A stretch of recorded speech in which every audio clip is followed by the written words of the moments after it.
යන අප විස්තර කරන ලදී.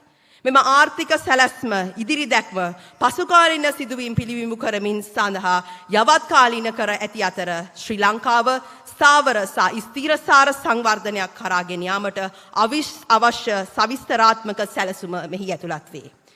ශ්‍රී ලංකාවේ ආර්ථික අර්බුදය අනපේක්ෂිත දෙයක් නොවේ. දශක ගණනාවක් වැරදි ප්‍රතිපත්ති සහ ප්‍රතිසංස්කරණ අපගේ ආර්ථික පදනම දුර්වල කරන ලදී.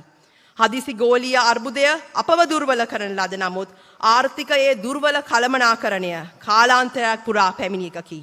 අද ශ්‍රී ලංකාව බංකොලොත් වී ඇත. උද්ධමනය විශාල ලෙස වැඩි වී ඇත. ආර්ථිකය අගාධයටම වැටී තිබේ. එසේම අපගේ සමාජ සහ දේශපාලන පරිසරය අර්බුදයක පවතී.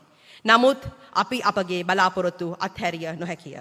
නිවැරදි ආර්ථික දැක්මක් මගින් අපට යලි නැගී සිටිය හැකි අතර මේ ඉදිරිපත් කරන්නේ ඒ ආර්ථික දැක්මයි. අප සතු කණ්ඩායම, අප සතු සැලැස්ම, අප සතු මාර්ගෝපදේශක ක්‍රමය අද මෙම සභාව ඔබ ඉදිරියේ එළි දක්වනවත. Today we tell you, ladies and gentlemen, that we can take this country out of this crisis. So without much ado, let me now welcome Member of Parliament, Chairman of the Young Professionals Organisation, Mr. Harshana Rajakaruna, to deliver the welcome address.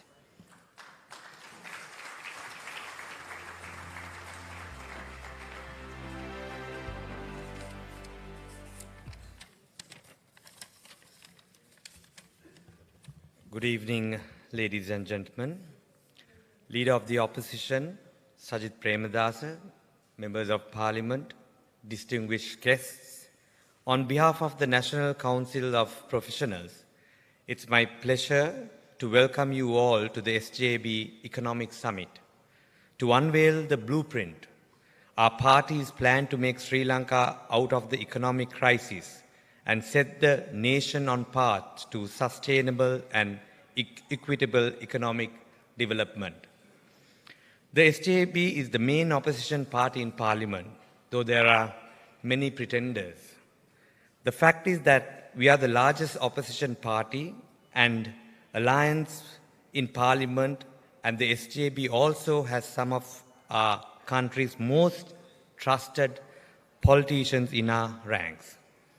Our economic team, Dr. Harsha De Silva, Iran Wickramaratne, Kabir Hashim are the leaders with deep and multi-layered understanding of the economy. They count decades of experience in administration and government. And more than anything, the SJB team consists of people of integrity, with professionalism and with the requisite ethical backgrounds necessary to lead the country out of this economic disaster. The blueprint, as you will see, is an actionable and a realistic roadmap for the country's economy. It understands the challenges but also sees the opportunities available to the country, even during this time of great upheaval. The SJB has always believed that the private sector is the backbone of the economy and the main engine of growth. We want to utilize the efficiencies and expertise of the private sector and unleash the productivity that we know is innate to the sector. However, the challenges are so deep that we need to believe and the support of the business community and the private sector. Together, the SJB and the Sri Lanka's private sector must endeavor to create a just and equitable economy that allows ordinary Sri Lankans to achieve extraordinary things. Sri Lanka has the capacity, the skills, the know-how, and we have the spirit to become an innovative manufacturing market. We have the expertise to be a world-class service provider, and we all have the ingredients to become an investment destination, a logistical hub, and a paradise for tourists. The only thing that is lacking is a strong team that will lead the country and an economic vision that can be implemented. The SJB is proud to have a team that can earn the trust of the world leaders, that do not carry political baggage of the past, and that have a clean record unblemished by deal making, people that do not subscribe to a political of convenience. I'm proud to be a member of this SJB, and I'm proud to welcome you all here where we unveil our economic blueprint and slowly but surely begin the process to rebuild a country that a certain set of political leaders have destroyed. Even as they cling to power and make all sorts of desperate moves, playing politics at every corner, we, the SJB, will move forward with a clear vision and a set of principles that Sri Lankans from all walks of life can trust and believe. I thank you and welcome you all once again.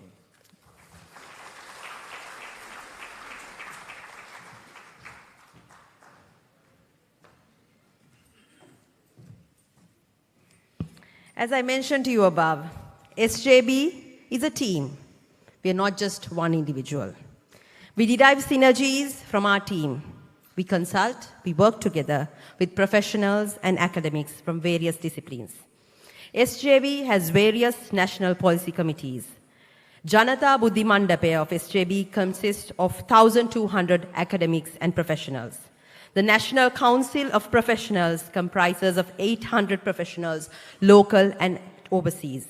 We have 28 policy committees across various disciplines. Ladies and gentlemen, now we present to you a short clip of the Economic Advisory Committee of the Samagi Jana Balawegaya.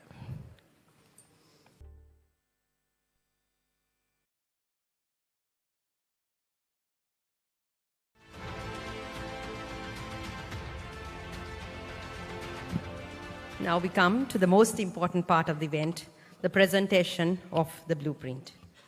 The blueprint today is presented by the economic team of SJB, comprising of Dr. Harsha De Silva, Mr. Eran Wickramaratne, and Mr. Kabir Hashim. Kabir today will speak to you on the context and source of the problem, while Dr. Harsha will speak to you on stabilization and growth beyond stabilization with a social market economy, and Eran will speak to you on governance and accountability. People always ask us this question, why Eran, why Harsha, and why Kabir? So I believe it is prudent for me to give you an overview about the credentials of these three individuals for the benefit of all of you. Dr. Harsha De Silva. Harsha is a trained economist with a PhD in development economics and a specialization in finance from the University of Missouri in the US. His dissertation was on liberalizing financial markets for growth. Prior to politics, he worked as a chief economist and treasurer at DFCC and later co-founded and built Sri Lanka's leading market research company titled Nielsen, AC Nielsen. Thereafter, he worked as an international consultant with the World Bank, ADB, and LearnAsia in over a dozen countries in developing Asia and Africa for 10 years. He also taught briefly at the University of Missouri and was a visiting lecturer on the MBA programs at PIM, University of Jayawardenepura, and University of Moratuwa. Harsha entered politics on the United National Party national list in 2010 and was elected from the Colombo district in 2015 and re-elected from the SJB in 2020. During the 2015 to 2019, he served as the Deputy Minister of Foreign Affairs and Non-Cabinet Minister of Economic Reforms and Public Distribution. Harsha led the team that built from scratch the 1990 Suas Harrier pre-hospital care ambulance service. It is today undoubtedly Sri Lanka's most efficient public service with over 1,000 admissions a day to critical care across the nation. To this day, he plays a vital role in the operations even as an opposition MP. Mr. Eran Wickramaratne. Eran Wickramaratne, a member of parliament, an economist and a banker, was the State Minister of Finance, prior to which the Deputy Minister of Public Enterprise Development and the Deputy Minister of Investments, Highways and Higher Education. Eran began his professional career at Citibank, where he became the Vice President. He then moved to National Development Bank and was the founding CEO of NDB Bank. Iran transformed NDB Group under his exceptional stewardship to become one of Sri Lanka's most successful financial institutions. Iran entered the Parliament of Sri Lanka in 2010 on the invitation of the United National Party. He contested and was elected a Member of Parliament from the Colombo district in 2015 and presently also a Member of Parliament. Iran served as a director of the Board of Investment and an advisor to the Ministry of Science and Economic Reform. He was the founding chairman of the Information Communication Technology Agency, ICTA, and pioneered the government ICT-led development program. He was awarded Distinguished Alumni Award, Citibank, New York, 2018, and Outstanding Alumni, Oxford Management and Leadership, Said Business School, Oxford University, 2017. Iran is a graduate in economics and politics and holds an MSc in economics from the University of London. He is also an Eisenhower Fellow. Mr. Kabir Hashim. Kabir is an economist and possesses a degree of economics from the University of Peradeniya and has a master's degree in economics from the University of Colombo. He has worked as an international consultant on various projects and programs. Some from countries he has worked are US, Afghanistan, Pakistan, Laos, Philippines, and Vietnam. He has worked with the UNDP, UN Women, UNFPA, World Bank, USAID, and Asia Development Bank. He is currently the chair of the Global Parliamentarian Forum for Evaluation. He is also currently serving as a panel member to support United Nations Evaluation Program peer review of UNFPA's evaluation function.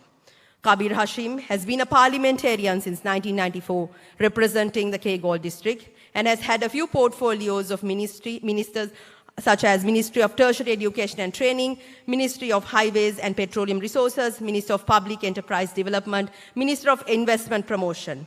He was the chairman and general secretary of the United National Party and currently the vice chairman of the Samaga Jana Balawegaya. Ladies and gentlemen, let me now invite Member of Parliament Kabir Hashim to address you all, and then followed by Dr. Harsha De Silva, and then by Ms. Iran Wickramaratne.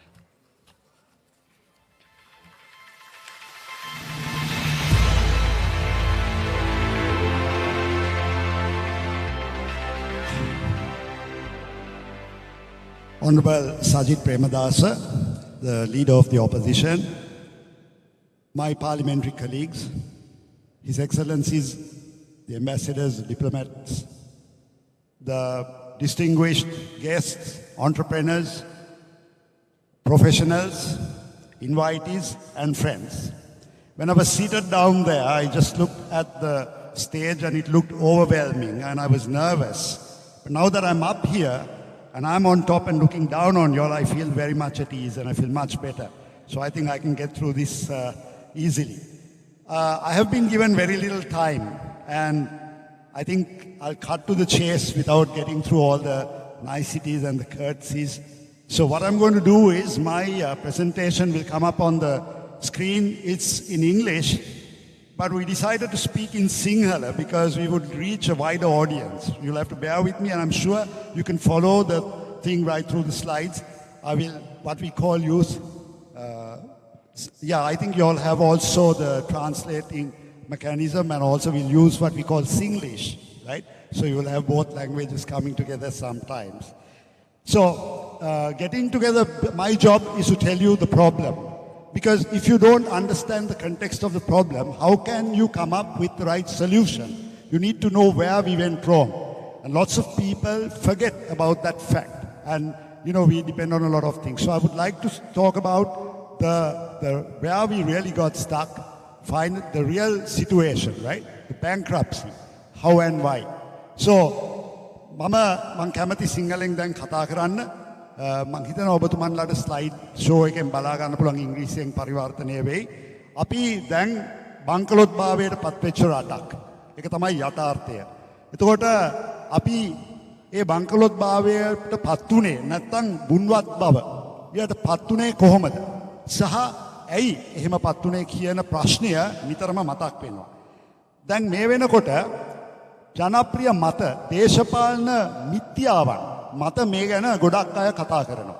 ඒ වගේම සාක්ෂි භාවිතා කරලා විද්‍යාර්ථකව සමහර අය මේ ගැන උත්තර දෙනවා. ඉතින් මේ ගැන අපි හරියට හිතන්න ඕනේ කොයි එකද හරි කියලා. ඉතින් අද වෙනකොට මොකද්ද ජනප්‍රිය මතය? සමාජය තුළ තියෙන ජනප්‍රිය මතය මොකද්ද? ඒ වගේම ආර්ථික විශේෂඥයන් සහ විශේෂඥයන් විද්‍යාත්මික සාක්ෂි මත මේ අර්බුදයේ ආරම්භය පිළිබඳව මොකද්ද කියන්නේ කියන එක අපි වෙන් කරලා බලන්න ඕනේ. ඒ අනුව බලනකොට එකක් තමයි ජනප්‍රිය මතය. අරගලයෙන් පස්සේ සමාජගත කරන්න බැලුවේ සමහර අය තමන්ගේ දේශපාලන දෘෂ්ටි කෝණ වලින් මේක දිහා බලලා. ඒ මතය සමාජගත කරන්න උත්සාහ කරා. ඒකේ කිව්වේ 225ම හොරු අවුරුදු 74 සාපය කියන එක. ඔබතුමන්ලට මතක ඇති එක කාලයක මේක හැමෝගෙම කටේ තිබුණු දෙයක්. සමහර අය ලේසියට පවා කියන්නේ 74 සාපය වැඩක් නෑ කියන එක. එතකොට කොයි එකද ඇත්ත කියන එක. එතකොට අවුරුදු 74 අපේ නිදහසෙන් පසුව සම්පූර්ණ කාලය අපතේ ගියාද කියන ප්‍රශ්නය මතුවෙනවා. එතකොට මම කැමති මෙතනදී විශේෂයෙන්ම වෘත්තිකයන්, විශේෂඥයන්, ආර්ථික විශේෂඥයන් මේ ගැන කෙලින්ම කතා කරන මතය ගැන කතා කියන්න. එකක් තමයි මම කීප දෙනෙක් තෝරගත්ත. මොකද මේ කෙටි කාලය තුල මේක සහතික කරන්න. මහා බැංකුවේ අධිපතිවරයා, ඒ වගේම හිටපු මහා බැංකුවේ නියෝජ්‍ය අධිපතිවරයා W විජේවර්ධන මහතා, ආචාර්ය W විජේවර්ධන මහතා. එතකොට ළඟදීම Institute of Policy Studies අපේ ප්‍රධාන ආර්ථික පර්යේෂණ ආයතනයෙන් ඉදිරිපත් කරපු State of the Economy Report 2022 එකේ ඊළඟට ලෝක බැංකුව 2022 වාර්තාව සහ පාර්ලිමේන්තුවේ ආර්ථික ස්ථායීකරණ කමිටුව හරහා ඒගොල්ලෝ මොකද්ද මේ ගැන කියන්නේ කියන එක වැදගත්. මොකද මේ විශේෂඥයන් දිගටම කතා කරනකොට මේගොල්ලෝ මේ ප්‍රශ්නය ගැන කතා කරලා ඒගොල්ලෝ හරියට සාක්ෂි සහිතව යම් අදහස් ප්‍රකාශ කරලා තියෙනවා. මේක හරියට දැනගත්තම තමයි, මේ ප්‍රශ්නය තේරුම් ගත්තම තමයි අපට විසඳුමකට යන්න පුළුවන් කියලා අපි විශ්වාස කරනවා. ඉතින් මිත්‍රවරුනි, මේ විශේෂඥයන් බොහෝ දෙනෙක්ගේ මතය තිබුණේ වෘත්තිකයන් හැටියට සාක්ෂි මත ඒගොල්ලෝ කතා කරේ මේ බංකලොත් භාවය 2020 පටන් ගන්නේ ඊටාම දුර්වල වැරදි ප්‍රතිපත්ති ක්‍රියාත්මක කරපු නිසා කියන එක. ඔබතුමන්ලා දන්නවා 2020 ගෝඨාභය රාජපක්ෂ මහත්තයා යටතේ ගත යම් වැරදි තීරණ මත අපි එකපාරම රටක් හැටියට කඩාගෙන වැටුණා. අපේ ඉතිහාසයේ පළවෙනි වතාවට අපි බංකලොත් වුණා. හැබැයි ඒගොල්ලෝ කියනවා, ඒක පස්සේ සමහර අය කියනවා විශේෂඥයෝ, මේ කඩාවැටීමට තව හේතුවක් තිබුණා කියලා. ඒක තමයි ඒගොල්ලෝ කියන්නේ. එක පැත්තකින් අපේ ව්‍යුහාත්මක දුර්වලකම් තිබුණා. ඒ වගේම අපිට තිබුණා අපේ මූල්‍ය අශීලාචාරකම. ඒ මූල්‍ය අශීලාචාරකම නිසා මේ කඩාවැටීම හරියටම ආරම්භ වෙන්නේ මුල 2004 කියලා ඒගොල්ලෝ කියනවා. දැන් අපි කොහොමද මේක 2004 සිද්ධ වුණේ කියන ප්‍රශ්නය මතුවෙනවා. හැබැයි මම ඒ ගැන ඔබතුමන්ලාට කියන්න. දැන් මේ 2004 කොහොමද මේක සිද්ධ වුණේ කියන එක කියනවා නම් මම හිතනවා අපි ඉතිහාසය ගැන පොඩ්ඩක් කතා කරන්න ඕනේ කියලා. නැත්තම් මේක හරියට අපිට තේරුම් ගන්න බෑ. බොහෝ දෙනෙක් කියනවා පරණ කතා වැඩක් නෑ. අපි ඉස්සරහට මොකද්ද කරන්න යන්නේ කියන එක කියන්න කියලා. ඒක හර්ෂ ඩි සිල්වා මැතිතුමයි, එරාන් වික්‍රමරත්න මැතිතුමයි කියයි. හැබැයි මේක තේරුම් ගන්න එක වැදගත්. මම මේක යුගයන් දෙකකට කඩනවා. 1948 94, 1994 අද දින වෙනකන්. 48 අපි නිදහස ලබා ගන්නවා රටක් හැටියට. එතකොට 48 නිදහස ලබා ගන්නකොට ඒ අවස්ථාවේදී අපේ ඒ වෙලාවේ හිටපු ආණ්ඩුකාරවරයා, බ්‍රිතාන්‍ය ආණ්ඩුකාරවරයා සෝල්බරි ස්වාමීවරයා, එයා වාර්තාවක් සකස් කරනවා 48. ඒ වාර්තාවේ එයා සඳහන් කරනවා ශ්‍රී ලංකාවේ ජීවත් වෙන ජන සමාජයේ අති බහුතරයක් දිලිඳුකමෙන්, දුප්පත් බවෙන්, වහල් භාවයෙන් ජීවත් වෙන මිනිස්සු කියලා. ඒක තමයි ලංකාවේ තත්ත්වය 1948. බහුතරයක්ම අන්ත පරිහානියෙන් ජීවත් වෙන පිරිසක් කියලා එතුමා සඳහන් කරනවා. ඒ වෙනකොට ලංකාවේ ජීවත් වෙන ජනගහණයෙන් 135කට පමණයි කියවන්න පුළුවන්නේ, ලියන්න පුළුවන්නේ. ඒ කියන්නේ සාක්ෂරතාවෙන් ඉතාම දුර්වලයි. ඒ වෙලාවේදී 48 අපි රට බාර ගන්නකොට ලංකාවේ මිනිස්සු අතරින් ආයු අපේක්ෂාව උපරිමේ අවුරුදු 45යි. මිනිස්සෙක්ගේ ජීවිත අපේක්ෂාව අවුරුදු 45යි. මේ වගේ රටක් තමයි ඒ වෙලාවේදී නිදහසෙන් අපි ලබා ගන්නෙ. එතකොට ඒ රට බාර අරගෙන තමයි ඒක වෙනස් කරන්නට කටයුතු කරන්නේ. සාමාන්‍යයෙන් ජාත්‍යන්තරය ගත්තම ජාත්‍යන්තරය තුන some of the key indicators that measure development. ජාත්‍යන්තරය තුල සංවර්ධනය මනින දර්ශක කීපයක් තියෙනවා. අධ්‍යාපනය, ඒ වගේම සෞඛ්‍ය, ආදායම් මට්ටම් සහ ආහාර සුරක්ෂිතභාවය. මේවා වලින් තමයි රටක් දියුණු වුණාද නැද්ද කියලා බලන්නේ. එතකොට මේ කාල පරිච්ඡේදය තුල 48න් පසුව එවකට පළවෙනි අග්‍රාමාත්‍යවරයා ඩී.එස්. සේනානායක මැතිතුමා නිදහස් අධ්‍යාපනය මේ රටේ ජනතාවට උරුම කරනවා. දොරවල් විවෘත කරනවා. ඉන්පස්සේ නිදහස් සෞඛ්‍ය සේවය මේ රටේ ක්‍රියාත්මක කරනවා. ඒක ක්‍රියාත්මක කරනවත් එක්කම අපේ රටේ අපේ සංස්කෘතියත් එක්ක සහල් නිෂ්පාදනය වී ගොවිතැන කිරීම සඳහා ගොවි ජනපද රට පුරාම ආරම්භ කරලා විශාලතම වාරි මාර්ග ව්‍යාපෘති ක්‍රියාත්මක කරන ඒ වැඩපිළිවෙල දිගටම ගෙනියනවා. එතකොට මේකේ ව්‍යාපෘති කීපයක් ගත්තම ගල්ඔය, මිනිපේ, තබ්බෝව, යෝධවැව, ඒ වගේම මහවැලිය සහ මහවැලිය අන්තිම කොටස පවා සම්පූර්ණ කරන්නේ මොරගහකන්ද 2015-2019 කාල පරිච්ඡේදයේ ඒක තමයි මහවැලිය අන්තිම කොටස. ඒකත් අවසන් කරන්නේ යහපාලන ආණ්ඩු කාලය තුල. ඉතින් මේ ටික ගත්තම මේකෙන් ඇතිවෙන විපර්යාසය මොකද්ද? මේකෙන් ඇතිවෙන ප්‍රතිඵලය මොකද්ද කියලා මම කැමති ඔබතුමන්ලාට කියන්න.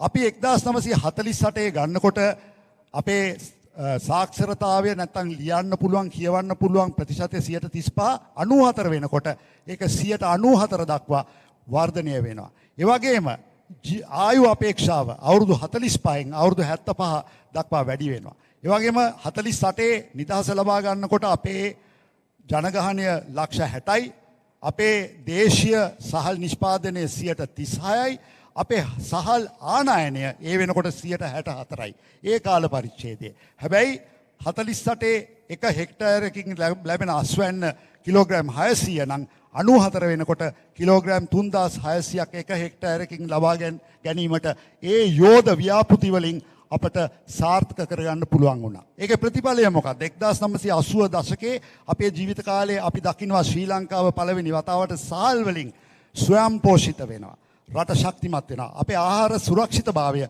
අපි තහවුරු කරන්න පටන් ගන්නවා. ඒක ජයග්‍රහණයක්.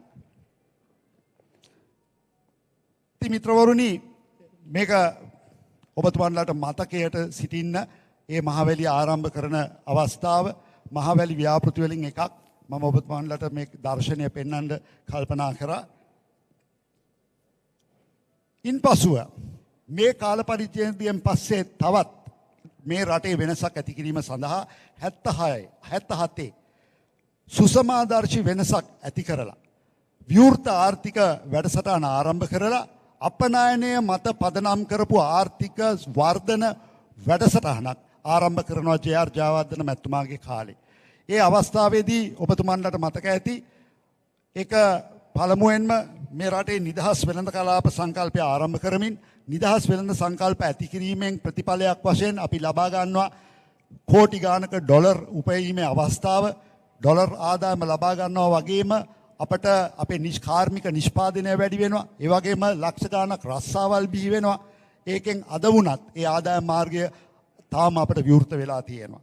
ඒ වගේම ජේ.ආර්. ජයවර්ධන ජනාධිපතිතුමා යටතේ ඒ කාල පරිච්ඡේදය තුල පළවෙනි වතාවට රාජ්‍ය තාන්ත්‍රික භාවය භාවිතා කරලා මැද පෙරදිග රටවල් එක්ක අපි අපේ සම්බන්ධතා ඇති කරලා පළවෙනි වතාවට මේ මැද පෙරදිග රටවල් වල තානාපති කාර්යාලවල් විවෘත කරලා එයින් අපේ ගම්වල ජීවත් වුණ තරුණ තරුණියන්ට පුෂ් බයිසිකලයක් නොදකපු තරුණ තරුණියන්ට ගුවන් යානාවක නැගලා විදේශ රටකට ගිහිල්ලා රස්සාවල් කරන්න අවස්ථාව බිහි කරවලා දෙනවා. ඒකෙන් ප්‍රතිඵලයක් වශයෙන් කෝටි ගානක ඩොලර් ආදායමක් අද වෙනතුරු ලංකාවට හිමි වෙනවා.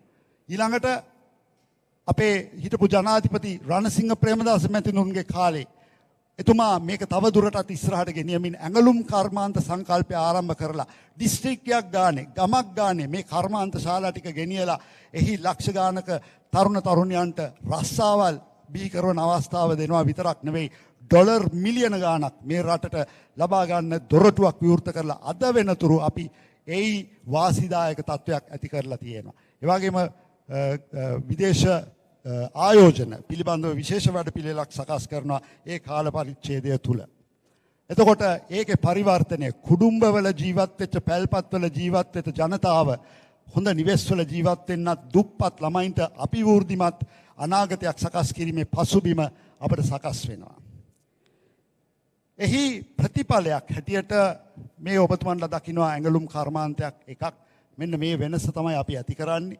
ඊළඟට මේකේ ප්‍රතිඵලය මොකද්ද? 1994 වෙනකොට අපේ රටක් හැටියට අපේ අපනයනය දලදේශීය නිෂ්පාදනයේ ප්‍රතිශතයක් හැටියට ගන්නකොට 32%කට අපි උස්සලා තියෙනවා.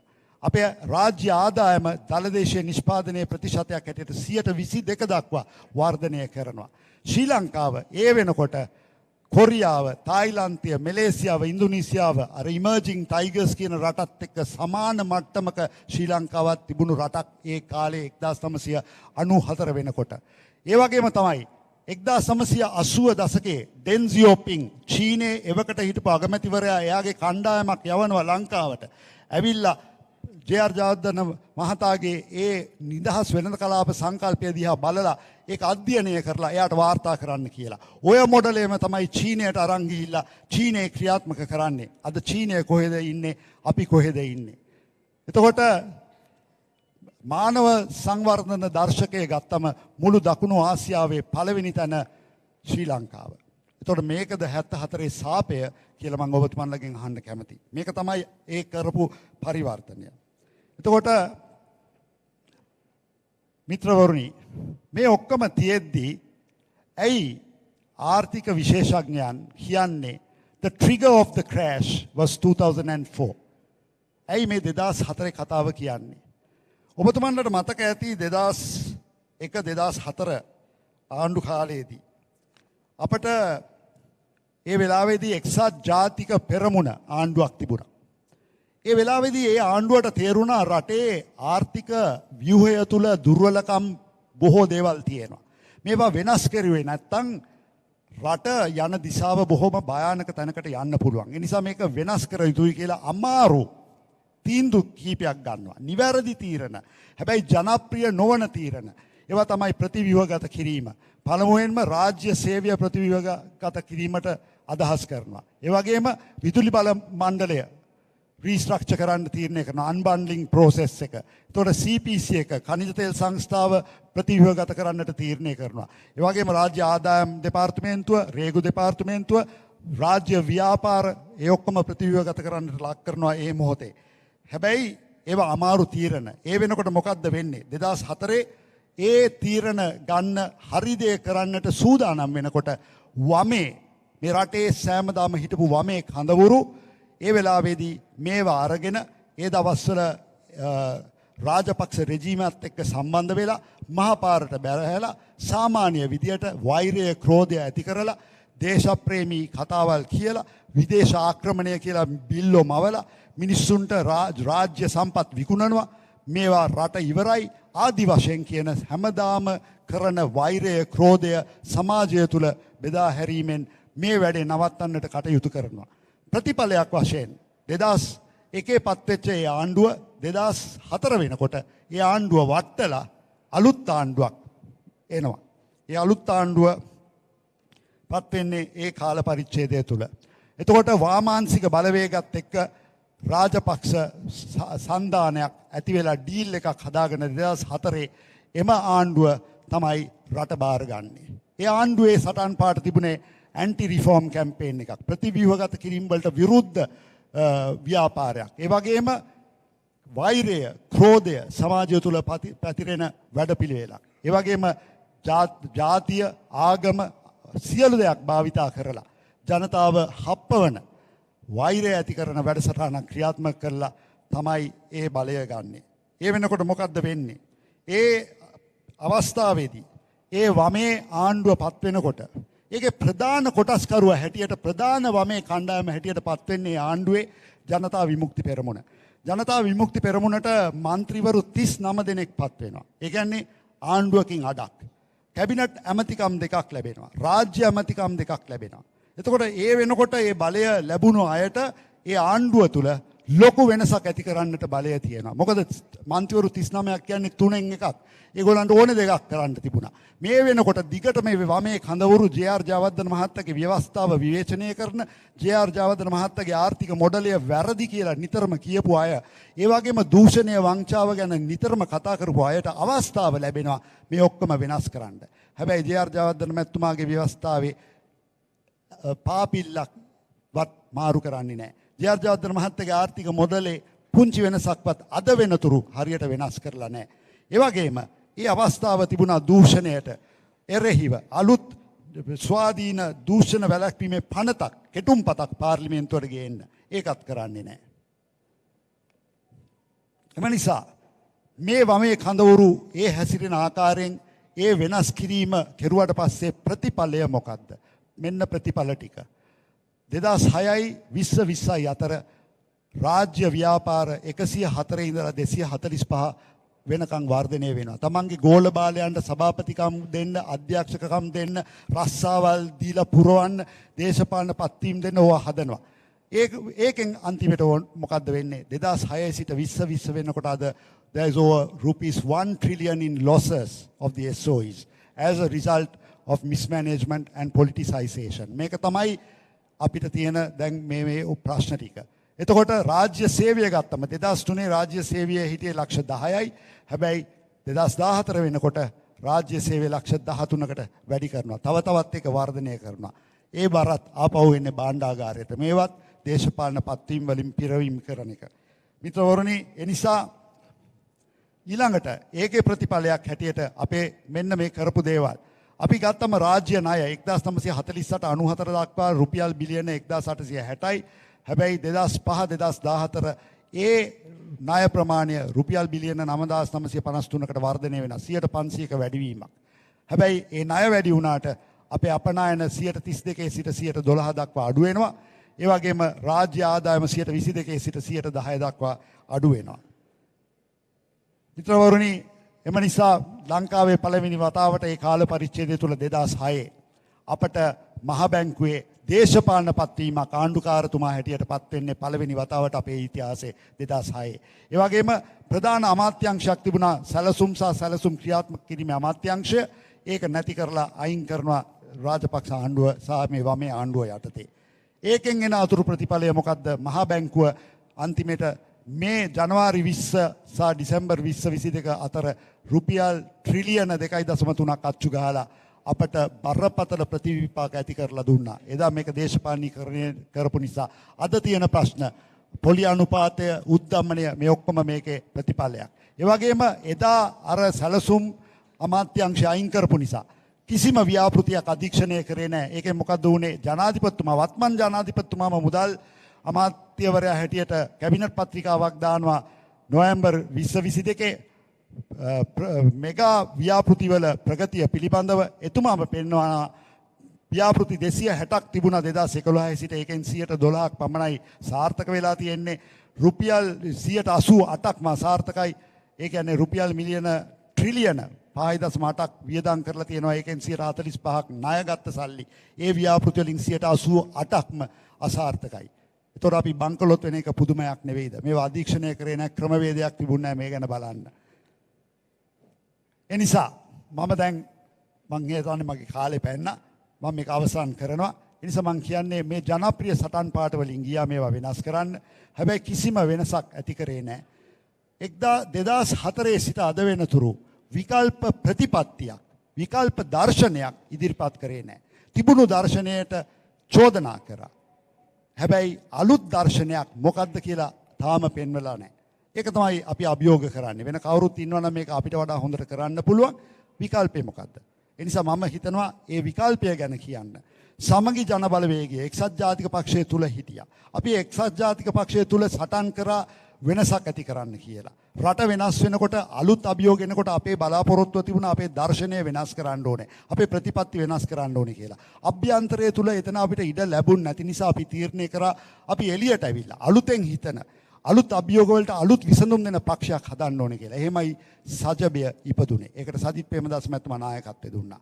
ඒ නිසා මම දැන් ආරාධනා කරනවා මගේ මිත්‍ර හර්ෂ ඩි සිල්වා මහත්මයාට අපේ අලුත් විකල්පය ගැන ඔබට කියන්න. ස්තුතියි.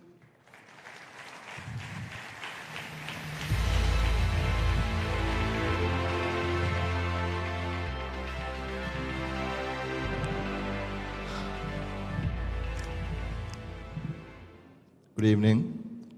Thank you. Given that we are sort of running a little bit behind schedule, I will get to the point immediately. Kabir basically laid out what went wrong. Of course, there is a political bias because we are politicians at the end of the day. We need to get our political point across. But he was, presented facts based on professional analysis. Honorable Leader of the Opposition, Sajid Premadasa Maithuma, Ape Anit Parliamentu Mantrivaru, honorable members of the Diplomatic Corps, ladies and gentlemen. I'm going to speak in Sinhala because more than the 1,000+ people who are here, we are trying to reach an audience across the country. රට වැටලා තියෙන ආගාදේ 97 තායිලන්තයේ මලේසියාවේ දකුණු කොරියාවේ ආගාදයට වඩා ඉතාමත් බරපතලයි. 97 ඒ කාලේ තිබුණේ මූල අර්බුදයක්. අපිට තියෙන මූල අර්බුදයක් විතරක් නෙවෙයි දේශපාලන සමාජීය විශාල අර්බුදයක්. ඒ රටවල් බංකොලොත් වෙලා තිබුණේ නැහැ. ඒ රටවල් වලට පුළුවන් වුණා අවුරුද්දෙන් දෙකෙන් එළියට එන්න. හැබැයි අද අපේ රට බංකොලොත් වෙලා. අවුරුදු 75ක් තිස්සේ අපි හදපු රට අවුරුදු 50කට ලෝක යුද්ධයෙන් පස්සේ ඊට පස්සේ බංකොලොත් වෙච්ච එකම රට ආසියාවේ අපේ රට. එකම රට. හේතුන් දේශපාලනයට එහා ගිහිල්ලා අපි දැක්කා. ජාතිවාදය අවුස්සලා බුරු කියලා ඒව කරපුවා. 1991 ඉන්දියාවට මේ වගේ ප්‍රශ්නයක් ඇති වුණා. නමුත් එදා ඔවුන්නේ ප්‍රශ්නෙන් ගොඩ ගියා. ගොඩ ගියා විතරක් නෙමෙයි අද සීග්‍රෙන් ඒ රටේ කොටස් වර්ධනය වෙනවා. ඒ නිසා අපි තේරුම් ගන්න ඕනේ අපි ඉන්නේ මේ කිසිම ඔය මං කලින් කියපු රටවල් වල තිබිච්ච අබාධයකට අර්බුදයකට වඩා එහා ගිය එක. ග්‍රීසියට මේක වුණා.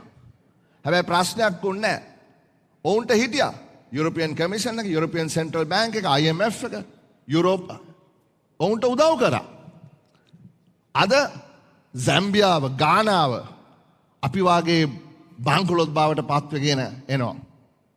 ඔවුන් හිර වෙලා කරගන්න දෙයක් නැති වෙලා. හැබැයි ලෙබනනය ගන්න. ලෙබනනය නැත්තටම නැති වෙලා. කර කියා ගන්න දෙයක් නැහැ. ජීවත් වෙන්න බෑ. කන්න නැහැ. ආණ්ඩුවක් නැහැ. සල්ලි නැහැ. අපිට ලෙබනනය වෙන්න බෑ. අපිට ලෙබනනය වෙන්න බෑ. අපි මේ රට ගොඩ ගන්න ඕනේ ලෙබනනය නොවි. අපි ලිහිණි කිව්වා වාගේ මේ ප්‍රශ්නේ කලින් දැක්කා. අපි ගොඩක් කල් ඉඳන් කිව්වා ආණ්ඩුවට. අපි බය වුණේ නැහැ IMF කියන අකුරු තුන පාවිච්චි කරන්න. 2020 අපි කිව්වා මේක බේර ගන්න ගොඩින් රට බංකොලොත් වෙන්න කලින් ඇහැව්වේ නැහැ. 2022 අපි අපේ ප්ලෑන් එක ඉදිරිපත් කරා. ඒකට hina වුණා. හැබැයි තාම අපි විශ්වාස කරනවා ඒ ප්ලෑන් එක හරි. ඒ ප්ලෑන් එක අද අපි යාවත්කාලීන කරා. We created a version 2.0 and we are giving it to you today. You can take it after the presentation. අපේ සැලැස්ම පියවරෙන් පියවර අපි කියලා තියෙනවා. නිකම් බොරුවට ගිහිල්ලා ආටෝපයක් කළා මෙහෙම පුළුවන් අරහෙම පුළුවන් නෙවෙයි. 1 2 3 4 what do we do? What do we have to do? හරි? හැබැයි සියල්ලටම කලින් මොකද්ද කරන්න ඕනේ කියලා අපි කියනවා. ඒ තමයි දූෂණය. දූෂණය නවත්තන්න ඕනේ. මේ දූෂිත කණ්ඩායමක් එක කිසි දෙයක් කරන්න බෑ. අපිට ඕන තරම් ආර්ථික වෙනස්කම් කරන්න පුළුවන්. හැබැයි ඒක ඇස්සේ හොරකම් කරනවා නම් කිසි දෙයක් කරන්න බෑ. ඒත් එක්කම වහාම කළ යුතු දේ, මධ්‍යකාලීනව කළ යුතු දේ, දීර්ඝකාලීනව කළ යුතු දේ අපි කතා කරනවා. ණය කළමනාකරණය කරන්නේ කොහොමද? අපේ අදහස් අපි ඍජුව ඉදිරිපත් කරලා තියෙනවා.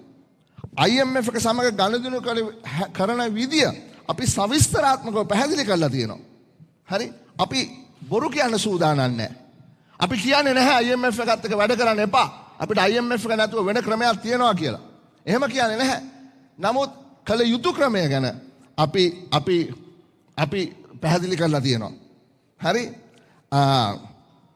සමහර කණ්ඩායම් විකල්ප කණ්ඩායම් විසඳුම් ගැන කතා කරාට ඔවුන් නිකන් අතපත ගන්නවා විතරයි ඇත්තටම කළ යුත්තේ මොකද්ද කියලා කොහෙවත් කියන්නේ නැහැ.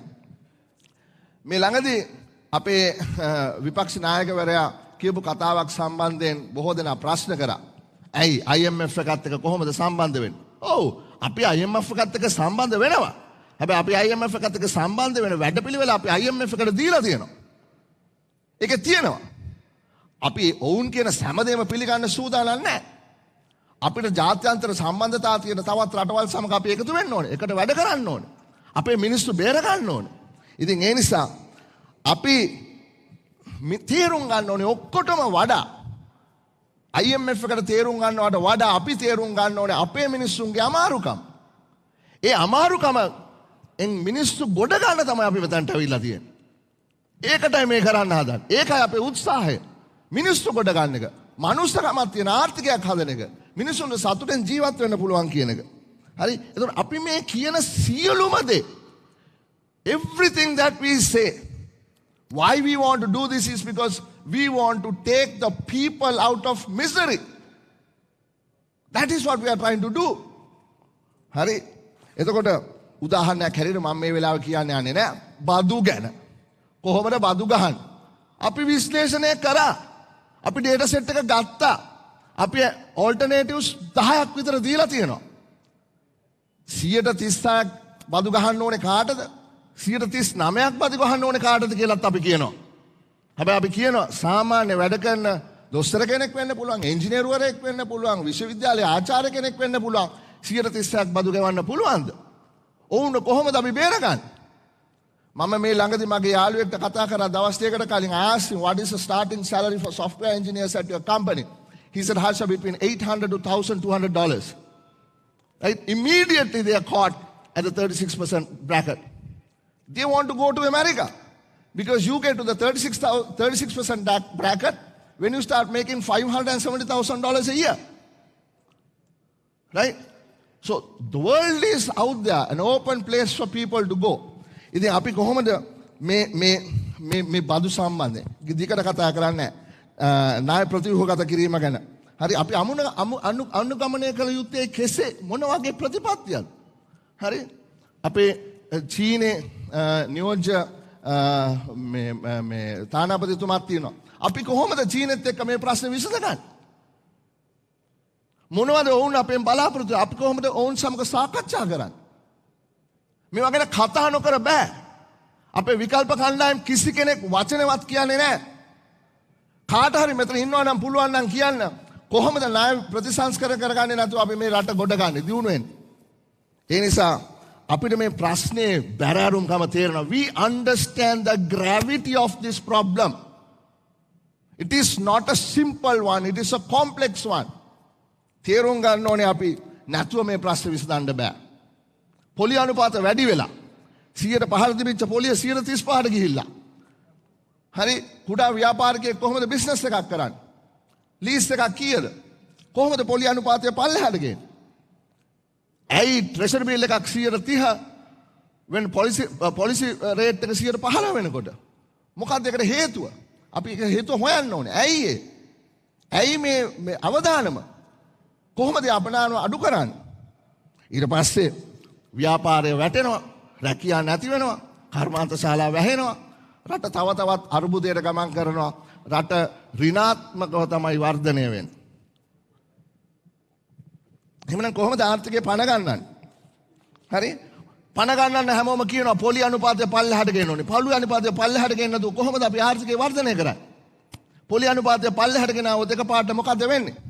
මහ බැංකුවේ අධිපතිවරයාගෙන් අහුවම ඔහු කියනවා මට ඩොලර් නැහැ. මම පොලි අනුපාතය පල්ලෙහාට ගෙනාවොත් එහෙම හැමෝටම අවශ්‍ය වෙනවා කන්සම්ප්ෂන් එක වැඩි වෙනවා. ඉම්පෝර්ට් එක වැඩි වෙනවා. ඉම්පෝර්ට් එක වැඩි වෙනකොට මම කොහොමද ඉම්පෝර්ට් එකට සරලන විදිහට ඩොලර් දෙන්නේ? මං ගාව කීයද තියෙන රිසර්ව්ස් වල? අද මම දැක්කා ජපානයෙන් දීලා තිබුණා ඩොලර් මිලියන 38ක්ද කොහෙද බෙහෙත් වගේක් ගන්න. කෝල් ගේන සල්ලි නැල්ලු. හරි? හොස්පිටල් වල මේ ඔපරේෂන් කරන්න බැරිලු. බෙහෙත් ගේන සල්ලි නැල්ලු. එහෙමනම් අපිට පොලි අනුපාතය අඩු කරන්නේ මොකක්ද වැඩපිළිවෙල? 1 2 3 what are we going to do? First, how are you going to reduce the credit risk between 15 and 30%? Why is there a credit risk of 15 to 30%? That's 100% risk. Why is that difference? What are the people thinking? වෙළඳ පොලේ ඉන්න පුද්ගලයා කොයි විදියටද මේ අවදානම ගණන් කරන්නේ? ඉතින් ඒකට වැඩපිළිවෙලක් කොහොමද අපි මේක කරන්නේ කියන එක විශ්වාසය දෙන්න ඕනේ. හරි? ඒ නිසා සියලු බාහිර සහ නායහිමියන් සමග සාකච්ඡා කරන්න ඕනේ.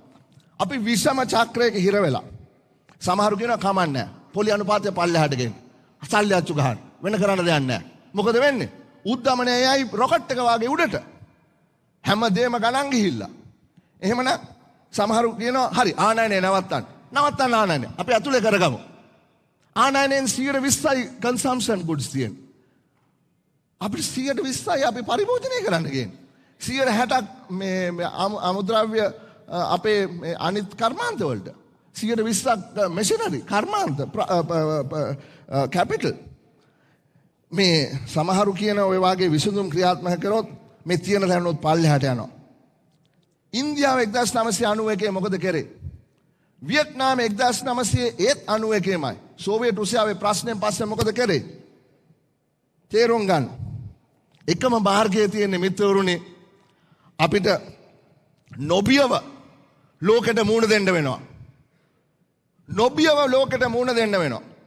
අපි ඒකට සූදානම් වෙන්න වෙනවා. අපේ පරිසරය හදා ගන්න වෙනවා. කරුණාකරලා තේරුම් ගන්න අපිට ඉන්නේ අපි විතරයි. වෙන කවුරුත් නැහැ. එහෙමනම් අපිට එක්ස්පෙරිමන්ට් කරන්න වෙලා නැහැ.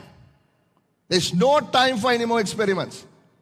We know what needs to be done. There is evidence. සාක්ෂි තියෙනවා මේ ලෝකේ. අපේ රට විතරද මේ ලෝකේ තියෙන්නේ? රටවල් 196ක්ද 200ක්ද තියෙනවා. පොතක් කියවනම් පෙනේ. YouTube එකක් බැලුවනම් පෙනේ. කොහොමද රටවල් දියුණු වෙන්නේ කියලා.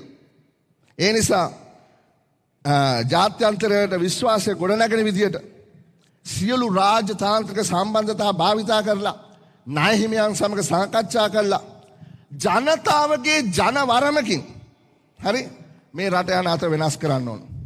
එහෙමනම් මොකද අපි කළ යුත්තේ? What should we do? අපි ධන උත්පාදනය කරන ආර්ථිකයක් හදන්න ඕනේ. ඩොලර් උත්පාදනය කරන ආර්ථිකයක් හදන්න ඕනේ. හරි? ඒක කෙනෙක්ගේ දත්ත සැලසුමකට අනුව කරන්න බෑ. කවුරු හරි කිව්වනම් මම දන්නවා මොනවද නිෂ්පාදනය කරන්න කියලා. එහෙම වෙන්නේ නැහැ මේ ලෝකේ. එහෙම දෙයියෝ නැහැ. වෙළඳපොළ පිළිබඳව අපි අපේ විශ්වාසය තබන්න ඕනේ. හරි? 77ට විරුද්ධ වෙලා 77 සාපේ කියලා කියනවා නම් එහෙනම් කියන්න ඕනේ මොකක්ද ඒකට විකල්පය?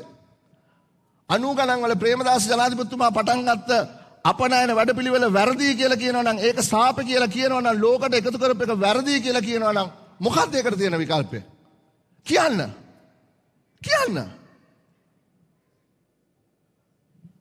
හරි?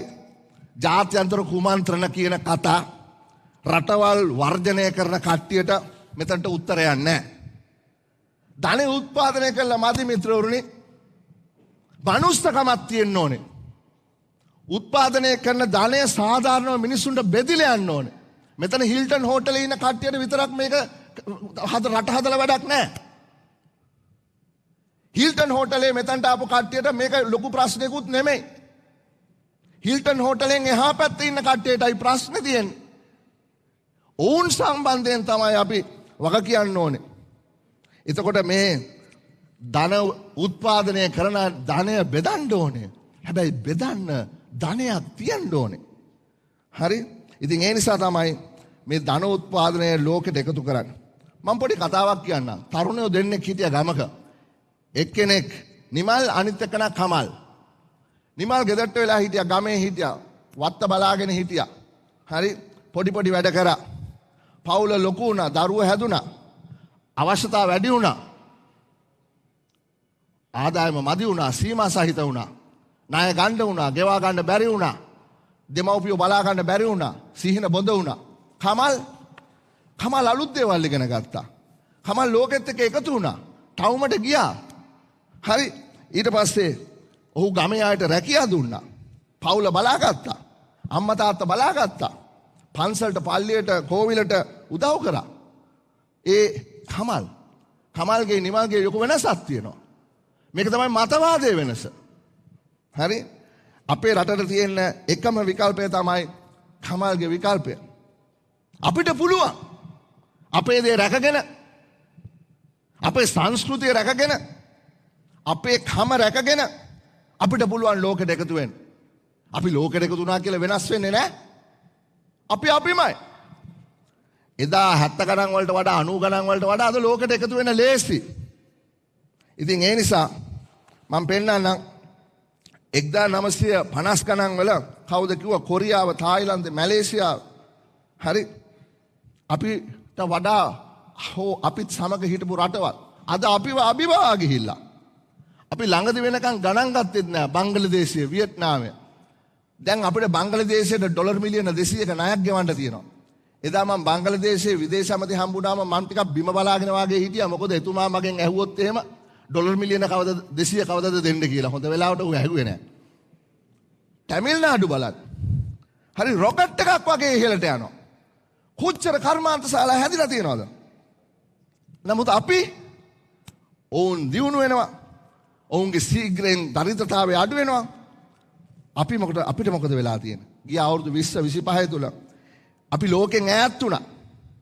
ඒ දේශපාලන මතවාදයට හරි ජනතාව රවට්ටන්න පාවිච්චි කරපු ඒ දේශීයත්වය හරහා ගොඩ ගන්න පුළුවන් කියන ඒ සටන් පාටයට ඒ පොරොන්දුවට බොහෝ දෙනා රැවටුණා.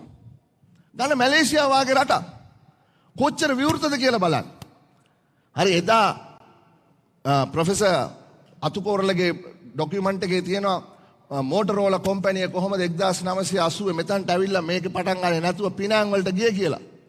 පිනාංග වල කොච්චර ආයතන තියෙනවද සමාගම් තියෙනවද ලෝකෙට එකතු කරපු. මැනුෆැක්චරින් කම්පැනිස් 350කට වඩා තියෙනවා.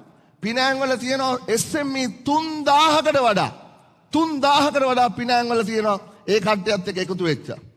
ඇමරිකන් ඩොලර් බිලියන 50ක් පිනාංග වලින් එක්ස්පෝර්ට් කරනවා. බලන්න වියට්නාම් 80 ගණන් වල ඒගොල්ලෝ කියනවා ඩොයිමොයි රිෆෝම්ස් වලින් පටන් ගත්තා. අද ඍජුවම ලෝකෙට එකතු වෙලා. අපඩායනයට බය නැහැ. හරි? මම ඒක ඩේටා පොයින්ට් එකක් කියන්නම්. 1995 ප්‍රේමදාස ජනාධිපතිතුමාගේ වැඩපිළිවෙල පටන් අරගෙන ඉස්සරහට යනකොට අපි අපනයනය කරා ඩොලර් බිලියන 3.5ක්. ඔවුනුත් අපනයනය කරා ඩොලර් බිලියන 3.5ක්. අපි ගිය අවුරුද්දේ අපනයනය කරා ඩොලර් බිලියන 12.5ක්. ඔවුන් අපනයනය කරා ඩොලර් බිලියන 336ක්. මොකද්ද වෙනස? ගිහිල්ලා බලන්න. රැකියා නිර්මාණය වෙනවා. කර්මාන්තශාලා ඇරෙනවා. දරිද්‍රතාවය අඩු වෙනවා. මිනිස්සු සන්තෝෂෙන් එන්න සන්තෝෂෙන් ජීවත් වෙනවා. අපි we are cursing. We are in misery. මම පෙන්නන්න. මේ chart එක බලන්න. වම් පැත්තේ තියෙන්නේ ලංකාවේ export share of the world export share. ඒ කියන්නේ අපි හිටියේ මේ 0.3 වගේ තැනක.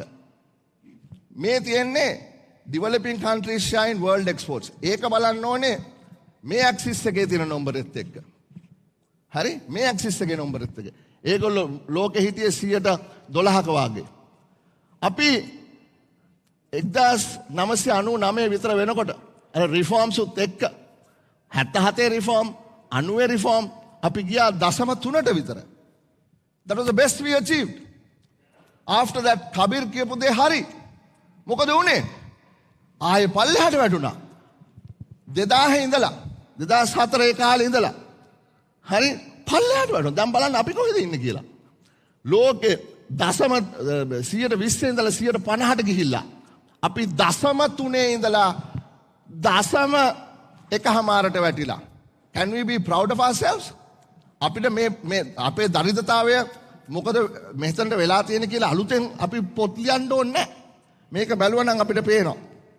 හරි? ඒ නිසා එකක් අපි මතක තියාගමු. එදා තිබ්බා made in Japan, made in China, made in Germany. අද එහෙම නැහැ.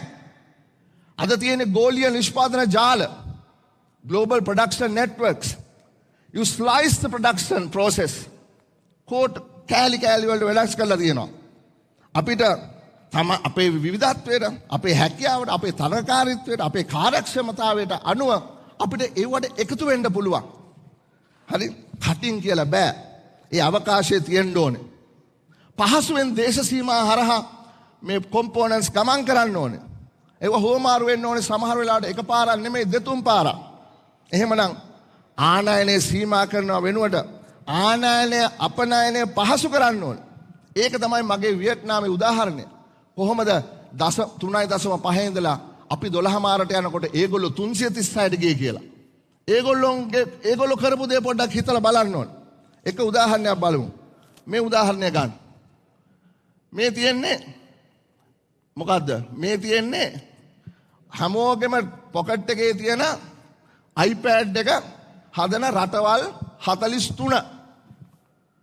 මේ තියෙනවා තායිලන්තේ AJC Corporation, Scratch Resistant Glass, Delta Electronics, Power Component.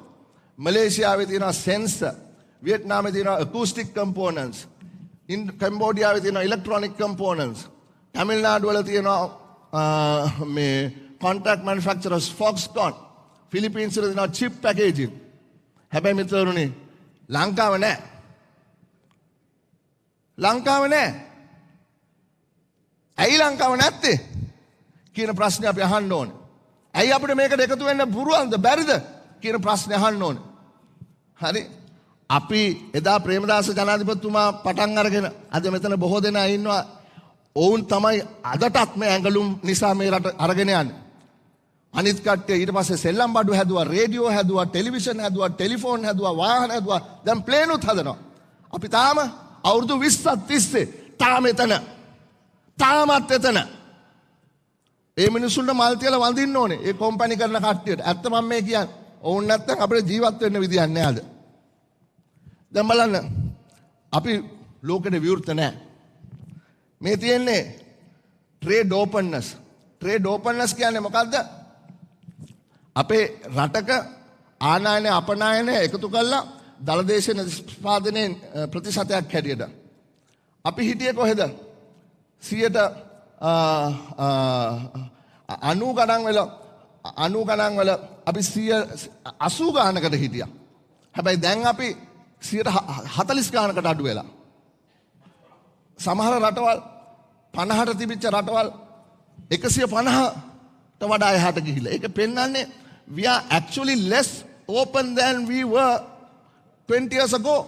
අපි 1970 ගණන් වල හිටපු තැන තමයි අද ඉන්නේ. හරි? එතකොට අපිට මෙහෙම මේ රට දියුණු කරන්න බෑ. අපි ඉගෙන ගන්න ඕනේ. ආර්ථිකයේ ගැට ගහලා තියෙන කඹ, ආර්ථිකයේ ගැට ගහලා තියෙන චේන් අපි ලිහන්න ඕනේ. තරඟකාරී ආර්ථිකයක් හදන්න ඕනේ.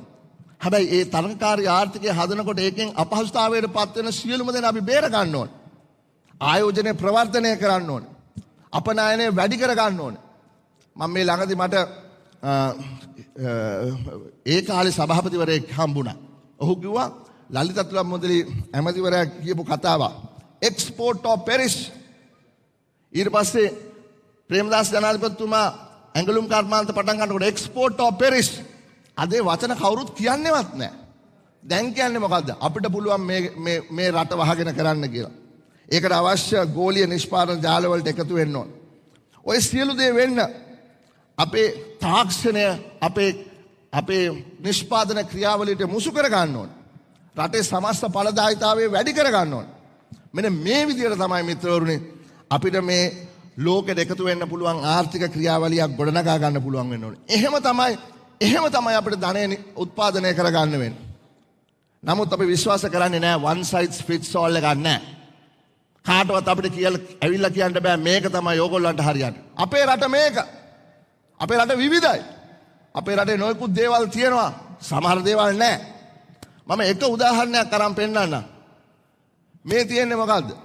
මිනිරා. හරි? ලෝකේ තියෙන හොඳම මිනිරා 99% පිරිසුදු ග්‍රැෆයිට් තියෙන ලංකාවේ. ඊළඟ ලෝකේ මේ මොනවද හැදෙන්නේ? මේ ග්‍රැෆයිට් ග්‍රැෆීන් කරන්නේ කොහොමද? හරි? ග්‍රැෆයිට් ග්‍රැෆීන් කරන්නේ කොහොමද? ග්‍රැෆයිට් ග්‍රැෆීන් කරොත් අපිට ලෝකේ නොයෙකුත් ඉලෙක්ට්‍රොනික්ස් වලට එකතු කරන්න පුළුවන්. අපි කනගාටු වෙනවා. ඒ ප්‍රධාන පර්යේෂණ කරපු එන්ජිනේරුවරයා ඉතාමත්ම අඩු වයසින් ගිය සතියේ නැති වුණා. ලොකු පාඩුවක් මේ රටට. නමුත් මේක ඉස්සරහට අරගෙන යනවා. right? so මේ එක උදාහරණයක් විතරයි. අපිට කරන්න ගොඩක් දේවල් තියෙනවා. දැන් බලන්න අවසන් කරන්න යනවා මම. අපේ මේ ආර්ථික මොඩල් එක හරහා අපිට පුළුවන් වෙනවා මනුස්සකම තියෙන ධනවත් ආර්ථිකයක් හදන්න අභිමාණයෙන් ජීවත් වෙන්න. හරි? ඒක අපිට අවශ්‍ය වෙන්නේ. ධනෙ උත්පාදනය කරන්න ඕනේ. මනුස්සකමක් තියෙන්න ඕනේ. අභිමානයක් තියෙන්න ඕනේ. එහෙම නැතුව වැඩක් නැහැ. තියරි කියලා වැඩක් නැහැ. අපි මේ රටේ ජීවත් වෙන මිනිස්සු, මේ මහ පොළොවේ ජීවත් වෙන මිනිස්සු. හරි? මහ පොළොවේ ජීවත් වෙන මිනිසුන්ට තේරුම් ගන්න ඕනේ මහ පොළොවේ මිනිසුන්ගේ ප්‍රශ්න. හරි? මේ කිසි දෙයක් කළා වැඩක් නැහැ. මේ හිල්ටන් හෝටලේ එහා පැත්තේ ඉන්න කට්ටියට ජීවත් වෙන්න පුළුවන් මනුස්සකමක් තියෙන ආර්ථිකයක් හදන්න බැරි නම් ඉතින් ධනෙ උත්පාදනය කරන්න ඕනේ මිනිස්සුන්ට, මේ රටේ ජීවත් වෙන මිනිස්සුන්ට. සමහරු කතා කරන්නේ වෙළඳපොළ ගැන විතරයි. ඒක ට්‍රිකල් ඩවුන් වෙලා යයි පල්ලෙහාට ප්‍රශ්නයක් නැහැ. එහෙම වෙයි. එහෙම වෙන්නේ නැහැ. එහෙම වෙනවා නම් හැමෝටම වෙන්න එපයි. සමහරු කතා කරන්නේ සමාජවාදය ගැන විතරයි. ධනෙ උත්පාදනය කරන්න ඕනේ නැහැ, බෙදලා දාමු. එහෙම කරන්න බෑ. ධනෙ උත්පාදනය කරන ක්‍රමයක් ගැන කතා කරන්නේ නැහැ. හැබැයි අපි තමයි සමග ජන බලවේගය තමයි එකම විකල්පය. අපි කතා කරන්නේ මේ දෙකේ සංශ්ලේෂණයක් ගැන. වෙළඳපොළ සහ සමාජ සාධාරණත්වය මිනිසුන්ට බෙදලා දෙන්නේ කොහොමද කියන එක ගැන නිෂ්පාදනය කරන දේ. ඒ නිසා ආර්ථිකය ප්‍රතිසංස්කරණය කරනකොට తాවකාලිකව ඍණාත්මක ගැටලු මතුවෙනවා පුද්ගලයන්ට.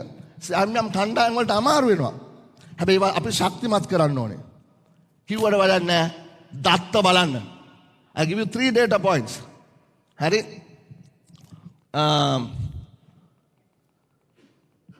3 data points. One is චීනේ. හරි?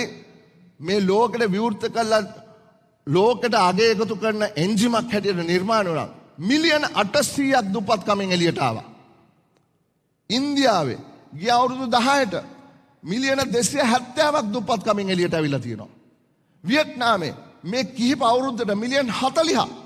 බංග්ලාදේශේ මේ අවුරුදු කිහිපයට මිලියන් 35ක් දරිද්‍රතාවයෙන් ගොඩ ඇවිල්ලා තියෙනවා. හැබැයි ලංකාවේ දරිද්‍රතාවයට මොකද වුනේ?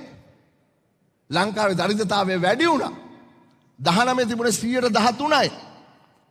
අද 127යි අවම. ඊට වඩා සමහර විට වැඩි වෙන්න පුළුවන්.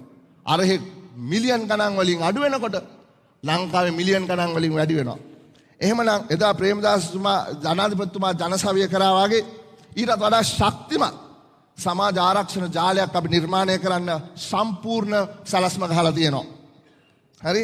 නමුත් ඒ හරහා අනවශ්‍ය දේශපාලන ඇඟිලි ගැසීම් නැති වෙන විදියට සියලු දෙනාට සාධාරණත්වය ඒ සුබ සාධනය ලැබෙන විදියට අපේ වැඩපිළිවෙලක් තියෙනවා.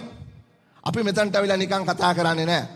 කබිරු එරානුයි මමයි ගොඩක් වෙලා පැය ගණන්, දවස් ගණන්, සති ගණන් අපි සාකච්ඡා කරනවා. අපේ විද්වත් මණ්ඩලයක් ඉන්නවා. අපි තුන්දෙනා විතරක් නෙමෙයි. අපි තුන්දෙනා විතරයි දේශපාලනඥයෝ. ඒ කට්ටියත් එක්ක කතා කරලා අපි සජිත් ප්‍රේමදාස අපේ නායකවරයාත් එක්ක සෑහෙන්න කතා කරනවා. අපි ප්‍රශ්න කරනවා. සමහර වෙලාවට ඔහුගේ මතය සහ අපේ මත වෙනස් වෙනවා. අපි එකඟ වෙනවා. එහෙමයි අපි මෙතනට ඇවිල්ලා තියෙන්නේ. ඒ නිසා තව එකක් තමයි විරැකියා රක්ෂණ අරමුදලක් පිහිටවන්නේ කොහොමද?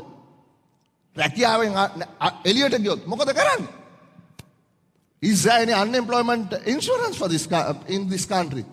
Right? We have to think about these things. මම අවසන් කරනවා ඉක්මනට කියනවා වෙනුවට කරන්න පුළුවන් වෙන්න ඕනේ. රජයෙන් ඔබට ගිය දායක විශ්‍රාමික අරමුදලක් පටන් ගන්න ඕනේ. අවසන් වශයෙන් අපේ මතය තමයි දරිද්‍රතාවය නැති කරන්න නම් ධනෙ උත්පාදනය කරන්න ඕනේ. ඒ ක්‍රියාවලියට අපි සියලු දෙනා එකතු කර ගන්න ඕනේ. මේ උත්පාදනය කරන ධනය සාධාරණව බෙදලා යන්න ඕනේ. මේක තමයි මම නැවතත් කියන්නේ මනුස්සකම කියලා. සමහරව අපි කිව්වහම වෙල්ෆෙයාර් ස්ටේට් එක ගැන අපි දිහා අමුතු විදියට බලනවා. අපේ නායකතුමා ගිහිල්ලා කියලා තියෙනවා. We will create a welfare state. අපෝ welfare state මේ සමාජවාදී කතාව. සමාජවාදී කතාවක් නෙමෙයි. අපි කියන්නේ තේරුම් ගන්න. අපි අදහස් කරන්නේ සමස්ත ජනතාවගේ ආර්ථික හා සමාජ සුබ සාධනය රකින්න සහ වර්ධනය කරන්න පුළුවන් රජයක් අපි නිර්මාණය කරන්න. ඒකයි අපි කියන්නේ සුබ සාධන සමාජයක් කියලා. හරි? ඒක අපි තදින් විශ්වාස කරනවා. අපි වෙනස්. අපි හිටපු පක්ෂයට වඩා අපි වෙනස්. අපි ධනය ගලාගෙන යනවා කියලා හිතන්නේ නැහැ. ඒක මෙහි යන්නෙත් නැහැ. ඒ ගලාගෙන යාමට අපි අවශ්‍ය පහසුකම් ටික හදන්න ඕනේ. එහෙමනම් ඒක තමයි අපේ සමාජ වෙළඳපොළ ආර්ථික මිත්‍රවරුනි.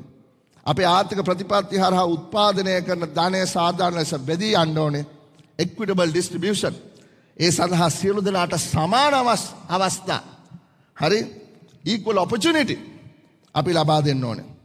ඒ වගකීම තියෙන්නේ කාටවත් නෙමෙයි. ඒ වගකීම තියෙන්නේ රජයට. එවැනි රජයක් තමයි අපිට අවශ්‍ය වෙන්නේ.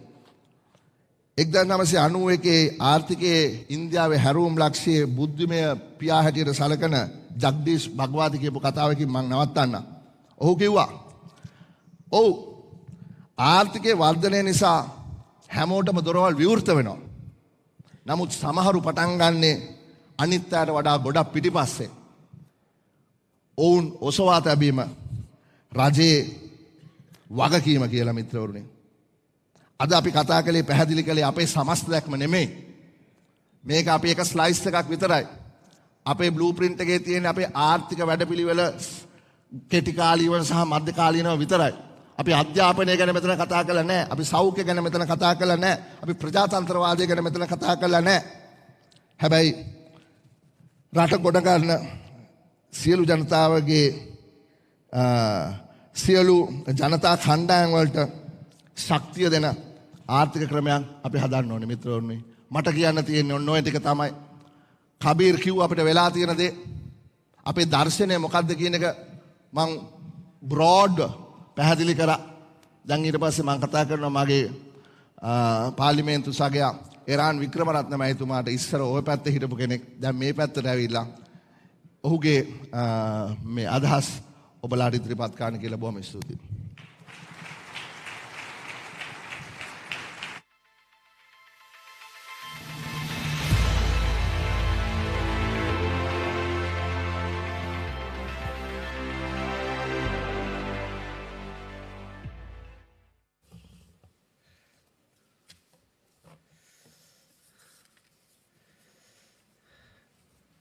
Thank you.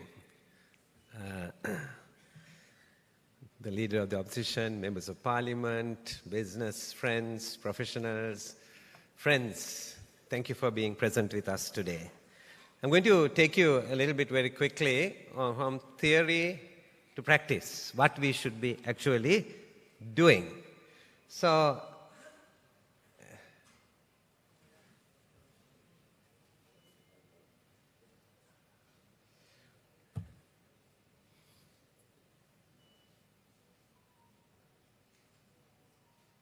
okay. So one of the things that we should be doing immediately is making the central bank independent. We know what happened with printing of money. We know what happened with inflation. We know the consequences of it. We need a central bank monetary policy which is independent of fiscal policy. Already the law was drawn in 2019. Dr. Samaratunga, Dr. Indrajit Kumaraswamy, Dr. Nandalal Veerasinghe, Mangala Samaravira, myself, other officials were all involved in this. I'm calling upon the present government to bring this even before we come into office. Otherwise, this is one of the first things we will do. Anti-corruption measures, අල්ලස දූෂණය පිළිබඳව විශේෂයෙන්ම යොමුවක් තියෙන්න ඕනේ. මේ රට අපි හදන්න යනවා නම් අපි අල්ලසට දූෂණයට තිත තියන්න ඕනේ. කරුණු හතරක් මම මෙතන සඳහන් කරනවා. එකක් ඇවිල්ලා අපි වගේ දේශපාලඥයන් ඉහළ මට්ටමේ නිලධාරීන් අපි අපේ වත්කම් බැරකම් ප්‍රසිද්ධ කළ යුතුමයි. මම ඉල්ලනවා නීතියනකන් ඉන්න ඕනේ නැහැ.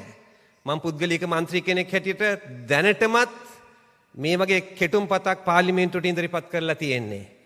මම රජයට කියනවා ඒ කෙටුම් පත ගේන්න කියලා. කෙටුම් පත එනකන්වත් ඉන්න ඕනේ නැහැ. රනිල් වික්‍රමසිංහ ජනාධිපතිතුමාගෙන් මම ඉල්ලනවා. නීතියක් තියෙන්න ඕනේ නැහැ. එතුමගේ ඒ වත්කම් බැරකම් ප්‍රසිද්ධ කරන්න කියලා. පාර්ලිමේන්තුව අද තව හිටපු ජනාධිපතිවරු දෙන්නෙක් ඉන්නවා. මහින්ද රාජපක්ෂ ඉන්නවා, මෛත්‍රීපාල සිරිසේන ඉන්නවා. නීතියක් එන්න ඕනේ නැහැ. මම ඔවුන්ගෙන් ඉල්ලනවා ඔවුන්ගේ වත්කම් ප්‍රසිද්ධ කරන්න කියලා.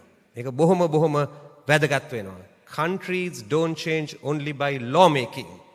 Countries change by example, an example of leaders. And therefore, I've called upon the present president, 2 former presidents who are sitting in parliament to go public with their asset declarations, which will compel members of parliament like myself and high officials in this country to be accountable to the public. දෙවනුව මේකේ කරන්නේ තියෙන දේ ඇවිල්ලා අපි තියෙන අල්ලස් දූෂණ commission සභාවක් ඒක අපි ස්වාධීන කරන්න ඕනේ. දැන් ඒක ස්වාධීන නැහැ. හොරකමක් හොයාගෙන යනවා. ආණ්ඩුවෙන් එවනවා විමර්ශනය කරන පොලිස් නිලධාරීන් ආණ්ඩුව වෙනස් වෙනවා. ඒ නිලධාරීන් වයින් කරනවා. ඒක සම්පූර්ණයෙන්ම කඩාකප්පල් කරනවා. ඔය සිස්ටම් එක තමයි මේ රටේ තියෙන්නේ. ඉතින් ඒක අපි ස්වාධීන කරන්න නීතිය වෙනස් කරන්න ඕනේ. ඒක දෙවෙනි එක. තුන්වෙනි එක ඇවිල්ලා ස්ටාර් ප්‍රෝග්‍රම් කියලා කියනවා stolen assets recovery. මේක එක්සත් ජාතීන්ගේ සංවිධානයේ වැඩපිළිවෙලක්. මේ වැඩපිළිවෙල ක්‍රියාත්මක කරන්න අපි නීතියක් ගේනවා. මේ වැඩපිළිවෙල ක්‍රියාත්මක කරන්න. ඒ නීතිය ගෙනාපුවාම ඒව පිටිපස්සේ යන්න පුළුවන්. කියනවා ලංකාවේ හංගලා තිබුණත් පිට රටවල හංගලා තිබුණත් ඒ වත්කම් අපි නැවත ලබාගත යුතුයි මේක රටේ ඉල්ලීම. ඒක තුන්වෙනි කරුණ. හතරවෙනි කරුණ අපි මෙතන අල්ලස් දූෂණයට විරුද්ධව ක්‍රියා කරන්නේ මම හිටපු රාජ්‍ය මුදල් ඇමති. අද රාජ්‍ය මුදල් ඇමති හෙට මම හොරකම් කරනවා. අද නීතිපති දෙපාර්තමේන්තුව මගේ උපදේශක. හෙට නීතිපති දෙපාර්තමේන්තුව මට විරුද්ධව නඩු දාන්න ඕනේ. අපි මං හිතන්නේ මේකෙන් ගැලවෙන්න ඕනේ. මෙතන there's a conflict of interest. යබැදියා ගැටුමක්. අපි ඒ නිසා අපි ඉල්ලනවා ස්වාධීන නඩු පැවරීමේ කාර්යාලයක් මේ රටේ තියෙන්න ඕනේ කියන එක. අල්ලස් දූෂණයට අපි තිත තිබ්බොත් හුඟක් අනිත් ඒවා ඉබේටම හැදෙනවා. මම ඔබට කියන්න ඕනේ ඔබ ව්‍යාපාරිකයන් හැටියට යට ඉඳලා උඩටම අල්ලස් ගෙවන්න වෙලා තියෙන්නේ. මේක අපි වෙනස් කළ යුතුයි. අපේ රට අපි ඉදිරියට ගන්න යනවා නම්. So that was some measures on anti-corruption. Then another thing that we intend to do is to create a unified revenue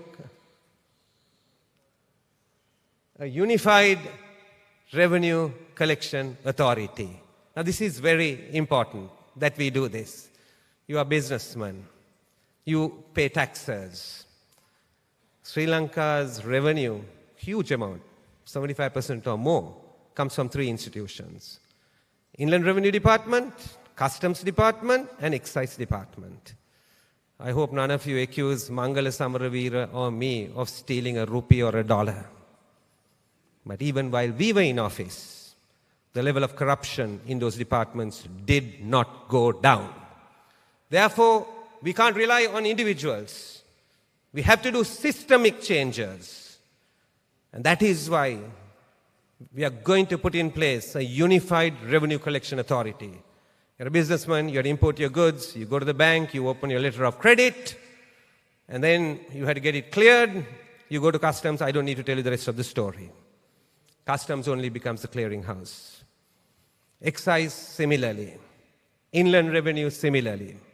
We can use technology. These are not new ideas. Other countries have done these things. Assessment is done in one place. Payment is made centrally. Your interaction with these officials becomes minimal. And when the payment is made, the instruction goes out to the particular area, even to the customs. The goods can be cleared because payment has been made. I won't say more than that, but we want to create a unified revenue collection authority. Then, another huge barrier that you face often when you are in business is you want to basically get some land, building a factory or an office or something like that. It's a huge problem. I can tell you since I came from that side to this side, I tried to create a multimodal transport hub. And to create the multimodal transport hub, I had to get the UDA I had to get the CGR, I had to get the CTB, I had to get the municipal council, all these authorities together just to get the land sorted out. It takes nearly 2 years to get the land sorted out. I was glad to see in the president's statement the other day, he said a National Land Council and National Land Policy will be adopted. All I ask him is, please do it quickly. But we will take it beyond that, and we will create a National Land Bank, because this is one of the huge obstacles that businesses in our country face. And that is why we want to make sure we move in this direction. The other issue that you are currently facing is that the fuel and energy issue. No easy solution. Immediately there is a dollar shortage and the payments can't be made. A few months ago, 2-3 months ago, MP Harshana Rajakaruna and I were at COP27. The president was there. It was a summit of leaders of countries on energy and on the environment. Harshana and I were there as members of parliament. And we were there in conferences with other members of parliament of South Asian countries. And one of the things that we don't often talk about is that Sri Lanka has a huge potential on sustainable energy. Huge, huge potential on sustainable energy. Our policy is going to be to open up the system. Sri Lanka's biggest hurdle is that we have been closed in our borders, and Harsha dealt with this a lot and saying we need to open it. But the bigger issue is we are closed in our mind, and we have to begin to open our mind and think out of the box. And therefore, this potential can't be tapped unless we have foreign investment. And I heard other political parties saying that foreign investment will not be welcomed in the energy sector. What kind of crap is that? We are never going to be able to do that with our savings because you know our debt problem. Therefore, we have to open it up for foreign investment. I can understand their logic. What are we talking here about? We are talking here about solar energy and wind energy. Rate sampat vikuranawa, mukadda me katawa. Right? Therefore, we have to open up, and we have to. There's so much potential. In fact, Harshan and I started the discussions because with India, Nepal, Bangladesh, and Bhutan have bilateral arrangements. It's become an export. Sri Lanka's need can be met. More than that, we could even become an exporter of energy, and therefore we need to move in that direction. Then we need, another big issue that you have often is the legal process. You have all kinds of disputes, agreements, you want them enforced, all kinds of issues.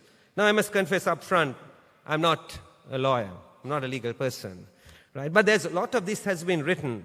I saw Nema Gunawardena, Ranmali Fernando had recently written, then University of Colombo, I saw Kushani Patirana's article. Lots of things have been written here, so that there is fair and equal treatment. This is absolutely important. And also, business need guarantees against appropriation. When I was in the first parliament in 2010-2015, it was awful to see what the then government did that day. Private sector lost confidence that governments might use parliament to basically expropriate transactions and assets that have already been given. This nonsense must stop. And therefore, we have constitutional guarantees. Despite the constitutional guarantees, that unlawful expropriation, predominant concern of the private sector. The state has a right to regulate, but not even to unlawfully and indirectly expropriate. Fair treatment must be ensured, and we will work on it. We need to be seen as a reliable country, that actually people, local business versus foreign business can actually deal with us. So this needs a lot more consultation and try to figure out how we are going to do this. I don't have all the answers. We've identified this. We need to do this. We need to make Sri Lanka a center for arbitration seat in the region, and we have to move in this direction. Then we need to have centralized approvals. I'm talking not of the BOI. How about a local BOI? Why only the concept for foreign investment? How about local investment? Why haven't we thought about this? I remember several years ago, I saw Professor Rohan Samrajiva here a little while ago. And I remember several years ago, when the government, I was a banker then, asked me, how do you use ICT for development? And I said, I'm not an ICT specialist. They said, but you're a development specialist. How do you use this? And I went around, I found there was a government institution. They told me to be chairman of it. I went and took a look. There were more drivers and clerks than there were ICT people in the institution. I came up with a recommendation. I said, shut it down. And that's how ICTA was started. In some of these reorganizations, we'll have to be radical. I won't say much here, because we don't want to lose votes. After all, we are politicians. But I'm just telling you what we did. It's giving you an indication. We'll reform it, or we'll start it anew. Therefore, we need, right, a local BOI true for centralized approvals. So whether it's company registrations, if people apply within a specific period of time, the registrations are given. If they're not given, the company is automatically allowed to proceed. We have to be radical in our thinking if we want to really get this country going. These are not new concepts. Other countries have done these things, and therefore these things can be done with its utilities, local government, you know all the issues. Then foreign direct investment. I must say something about our foreign policy. Our foreign policy is an independent state. I like the old language that was used by Madam Sirimavu Bandaranayake, a non-aligned country. That's the old language. We are an independent state, of course, taking into consideration the security concerns of our closest neighbor, India, for obvious reasons, because of the proximity that we have, that we will take. We have to work intelligently, but we are an independent state. So that's our foreign policy. In this foreign policy, we don't care where investment comes from. Investment, we don't care where it comes from. All investment is. It will be by rules, played by rules. The rule of law will be paramount in inviting that investment. So we need to get that investment. I talked about the local BOI earlier, but I'm talking about the BOI here, and I'll use diplomatic language here. We'll have to have an empowered BOI. No question about it. And exports will be given primacy in what we do. Traditional exports, adding value. In addition to that, high-end services and basically high-tech manufacturing. So these institutions will be definitely re-looked at. Then state-owned enterprises. Harsha gave the staggering statistics of state-owned enterprises. This is just absolutely ridiculous. I remember the former Prime Minister, President called me one day and he said, I called you here because I have to give you another appointment. I said, what's it, sir? What's it about? He said, I want to put Sri Lankan Airlines under you. I turned to him and said, sir, podakinna. Mate eke epa. He looked very puzzled. So he asked me why. So I said, sir, mata harawanda bari dewal deela wadak naha. Everybody looked shocked. Harawanda bari dewal deela wadak naha. I think we have to stop fooling ourselves and telling each other things that others want to hear. Or you tell us things that we want to hear. Unless we are honest in this dialogue, we are not going to get anywhere. I don't need to speak a lot about the airline.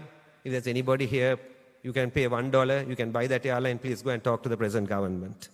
Right, so state-owned enterprises, okay, state-owned enterprises need to be reformed. I'm going to tell you what our policy is. Our philosophy is limited government ownership in strategic areas.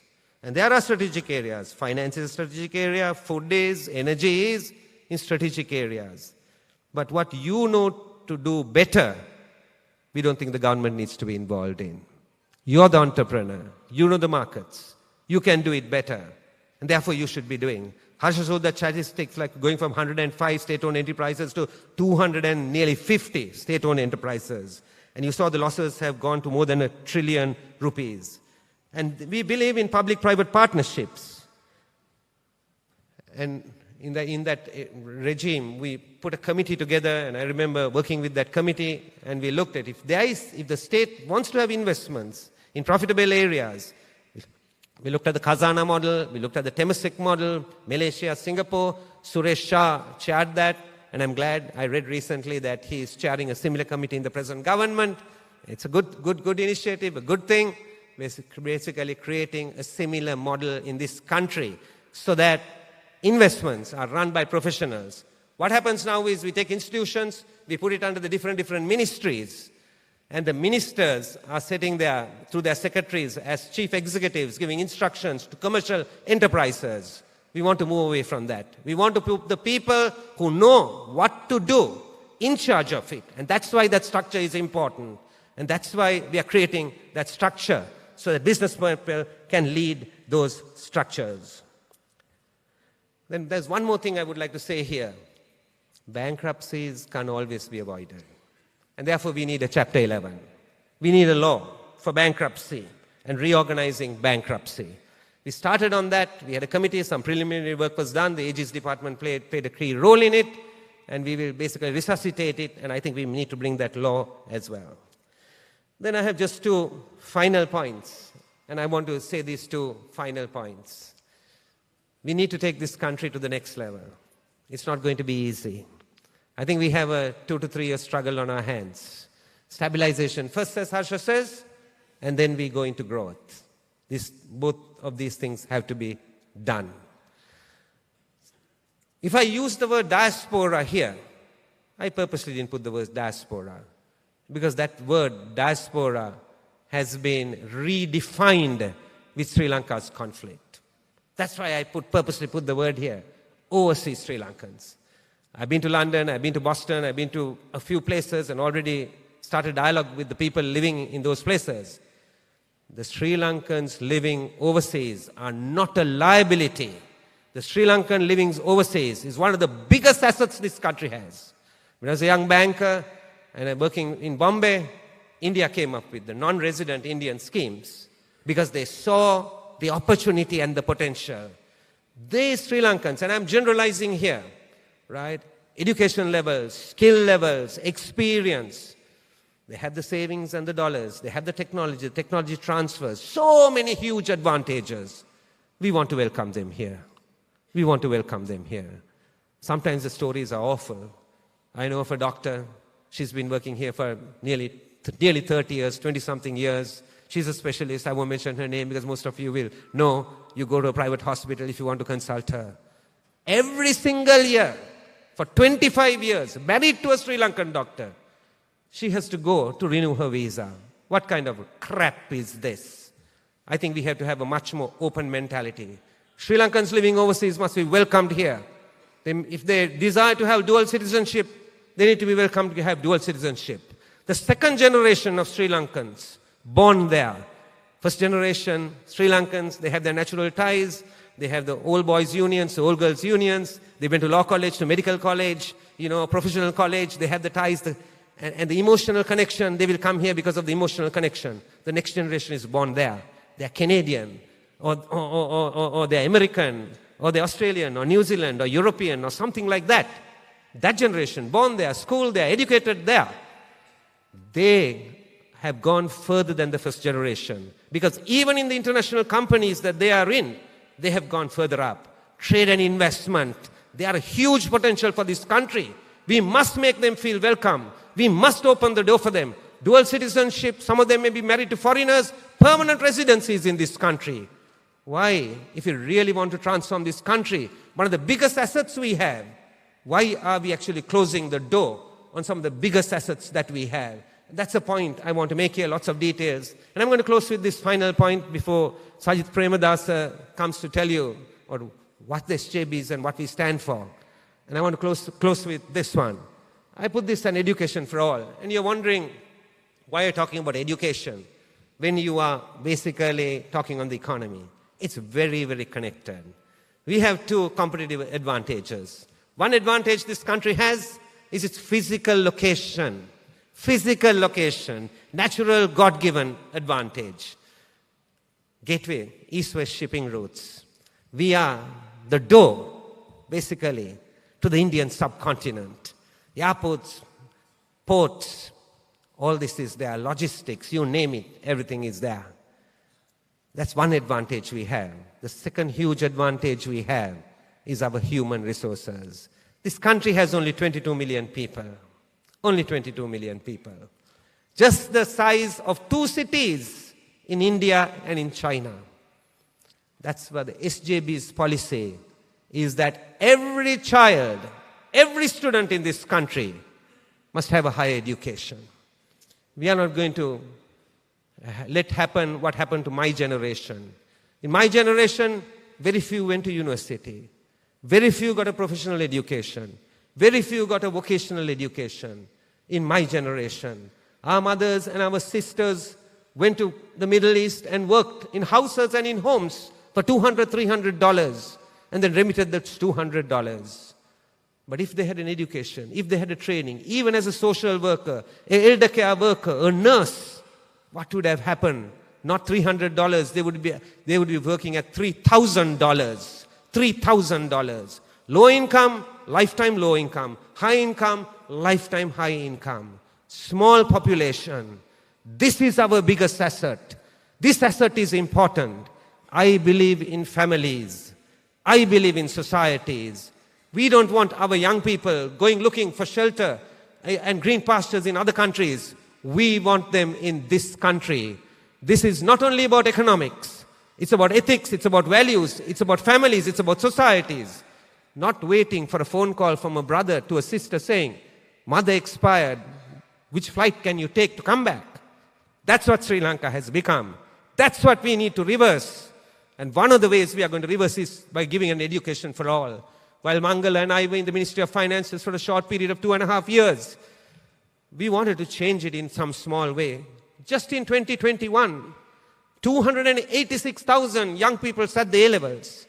171,000 qualified to go to a Sri Lankan university. 171,000. And the Sri Lankan university is absorbing only 41,000. Nobody talks about the balance 130,000. Those of us who are fortunate, either we had the money or we had the connections. We got a private education or we got a foreign education. But what have we done for 40 years? When J.R. Jayawardena brought that medical school, it was shut down. When Neville Fernando brought Saitam, just 5 years ago, it was shut down.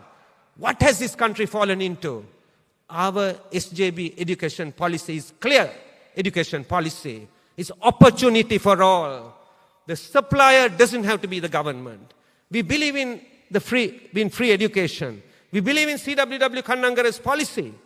We are spending less than 2% of GDP on education. We believe that it has to go to 3% and to 4%, and government must increase it. We certainly believe in that. But we don't believe that government can be the only supplier of education. As you know, the top universities in the world are non-government, non-profit distributing. Why can't Sri Lanka have non-government, non-profit distributing? Why can't Sri Lanka have private educational institutions?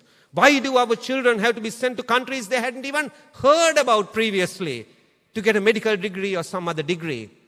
Our policy is the government can be a supplier, non-government, non-profit distributing, and the private sector can be a supplier. This is our policy. We want to open the doors so that lots of these people will come. The state has a responsibility, and the state's responsibility is as regulator of standards while we open the door, because education and the economy are tied. That's one important factor. But also, we want to preserve our society and we want to preserve our families. Thank you.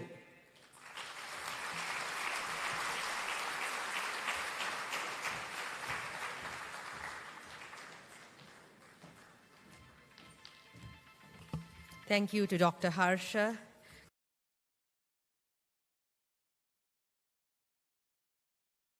Data-driven presentations, a very comprehensive analysis, speaking the bold truth, delivering the solution with governance and accountability at the helm.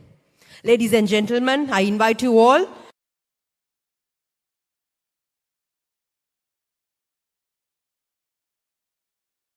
to your phones from a message titled SJBES. The link to download the blueprint which outlines the 10-point program for Sri Lanka's economic stability. I encourage you all to download this report, read it, share it. Let's discuss about it. It's not just a document for you to keep it, but to share it, and let's debate about it and understand how we can come out of this crisis. The document is available both in English and Sinhala. Just to summarize, the blueprint covers 4 broad areas: ease of corruption, stabilizing the economy, incentivize growth, ensuring equity. If I may say it in Sinhala, දූෂණය පිටු දැකීම, ආර්ථිකය ස්ථායි කිරීම, වර්ධනය දිරිගැන්වීම සහ සමාජ සාධාරණත්වය තහවුරු කිරීම. ඒ හරහා ශ්‍රී ලංකාවේ මේ පවතින ආර්ථික අර්බුදයෙන් ශ්‍රී ලංකාව ගොඩ නැගී හැකි ඉතාමත් දීර්ඝ වූ කරුණු 10ක් හරහා මෙම බ්ලූප්‍රින්ට් එක අද ඔබ හමුවේ අපි ඉදිරිපත් කරනවා. මම ඔබ සියලු දෙනාටම ඉල්ලීමක් කරන්න කැමති මේ ලේඛනය ඩවුන්ලෝඩ් කරලා එක කියවලා ඒක සියලු දෙනා සමග බෙදා ගන්නා ලෙසත් අපි ඒ සම්බන්ධයෙන් සාකච්ඡා කරමු, විවාද කරමු, මේ රට ගොඩ නැගීමට එක්ව හිටගමු කියලා. Now I'd like to invite the leader of the opposition, Honorable Sajith Premadasa, the leader of the Samagi Jana Balawegaya, to address you all. He will speak to you about why SJB, our team, and why we need the mandate. Sajith Premadasa, the leader of the opposition, the leader that has the right team to steer the economy and the country in the right direction, the leader that has the people's interest at heart, the leader that has led a new political culture by stepping out of his comfort zone and providing and giving the signal that the opposition too can deliver not by words but by action. The leader that has always focused on building the country guided with policy versus popularistic political narrative. Honorable Sajith Premadasa, the leader of the opposition, the floor is open to you, sir, to address the gathering. මෙම සභාව ආමන්ත්‍රණය කිරීමට, මෙම විද්වත් සභාව ආමන්ත්‍රණය කිරීමට ගරු විපක්ෂ නායක සජිත් ප්‍රේමදාස මහතාට කරන ගෞරවනීය ආරාධනය.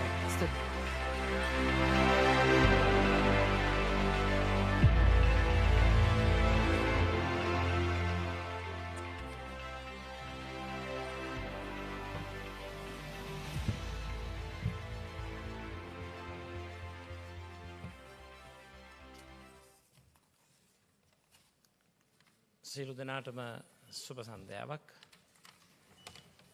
මගේ සහෝදර පාර්ලිමේන්තු මන්ත්‍රීතුමන්ලා ඇතුළු තානාපති තුමන්ලා සහ තුමියන්ලා ඇතුළු අප රටේ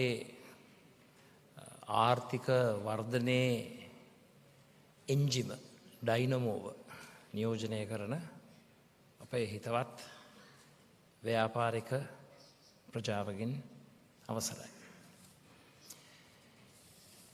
හිතවත් මිත්‍රවරුනි,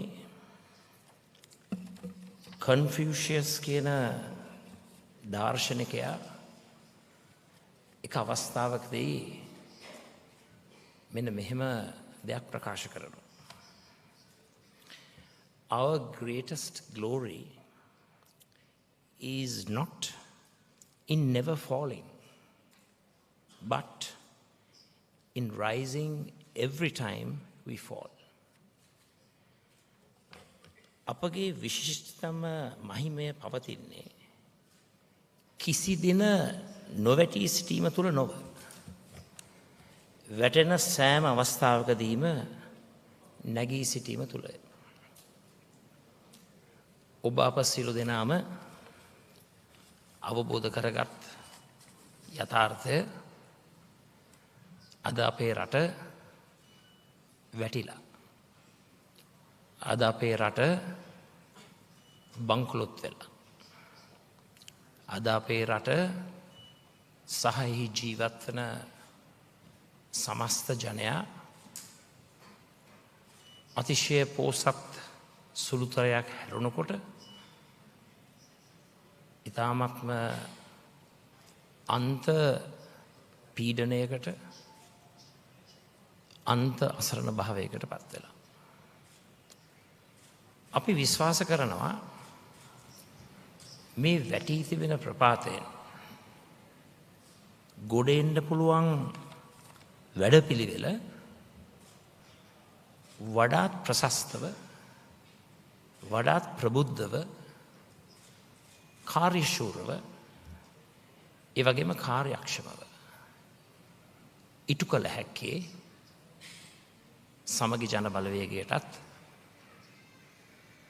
විශේෂයෙන්ම අප පක්ෂයේ ආර්ථික කවුන්සිලයටත් සහ එයට අනුබද්ධව එකතු වී සිටින දහස් ගණනක් විශේෂඥයින්ට සහ ප්‍රවීණයින්ට කියන කාරණාව.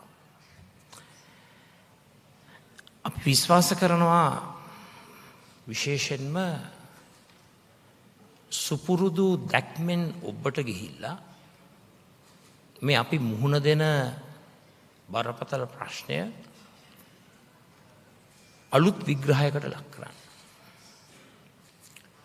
බොහෝ දෙනෙක් කියනවා මේ හැමදේටම මුල මේ ආර්ථික ගැටලුව කියලා. මට මතකයි බුෂ් ක්ලින්ටන් යන ජනාධිපති අපේක්ෂකවරුන් එක්තරා කාලෙක ජනාධිපතිවරණයකට තරඟ වදින කාලේ එදා ප්‍රධාන මාතෘකාව වුණේ ආර්ථිකය. මට මතකයි ඒ කාලේ කිව්වා it is the economy stupid. දැන් සමහරෙක් උත්සාහ කරන්න පුළුවන් ඒ දේම අද අපේ රටේ සිදු වෙලා තිබෙනවා කියන කාරණාව ඉදිරිපත් කරන්න. ඔව් අපේ රටට ආර්ථික ප්‍රශ්න තිබෙනවා. අපේ රටට සමාජීය ගැටලු තිබෙනවා. නමුත් අපි විශ්වාස කරනවා මේක මේ ආර්ථිකමය ප්‍රශ්නෙන් ඔබට ගිය රට පාලනය කිරීමේ ගැටලුවක්. What we experience in our country today goes beyond an economic crisis. There is a governance crisis which needs to be addressed promptly. It needs our immediate attention. Not only the attention of the rulers, but the ruled.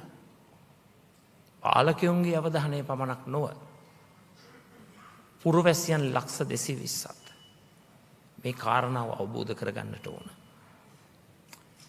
සත්‍ය වශයෙන්ම අපේ රටේ යහපත් රාජ්‍ය පාලනයක් ක්‍රියාත්මක වුණොත් අපි විශ්වාස කරනවා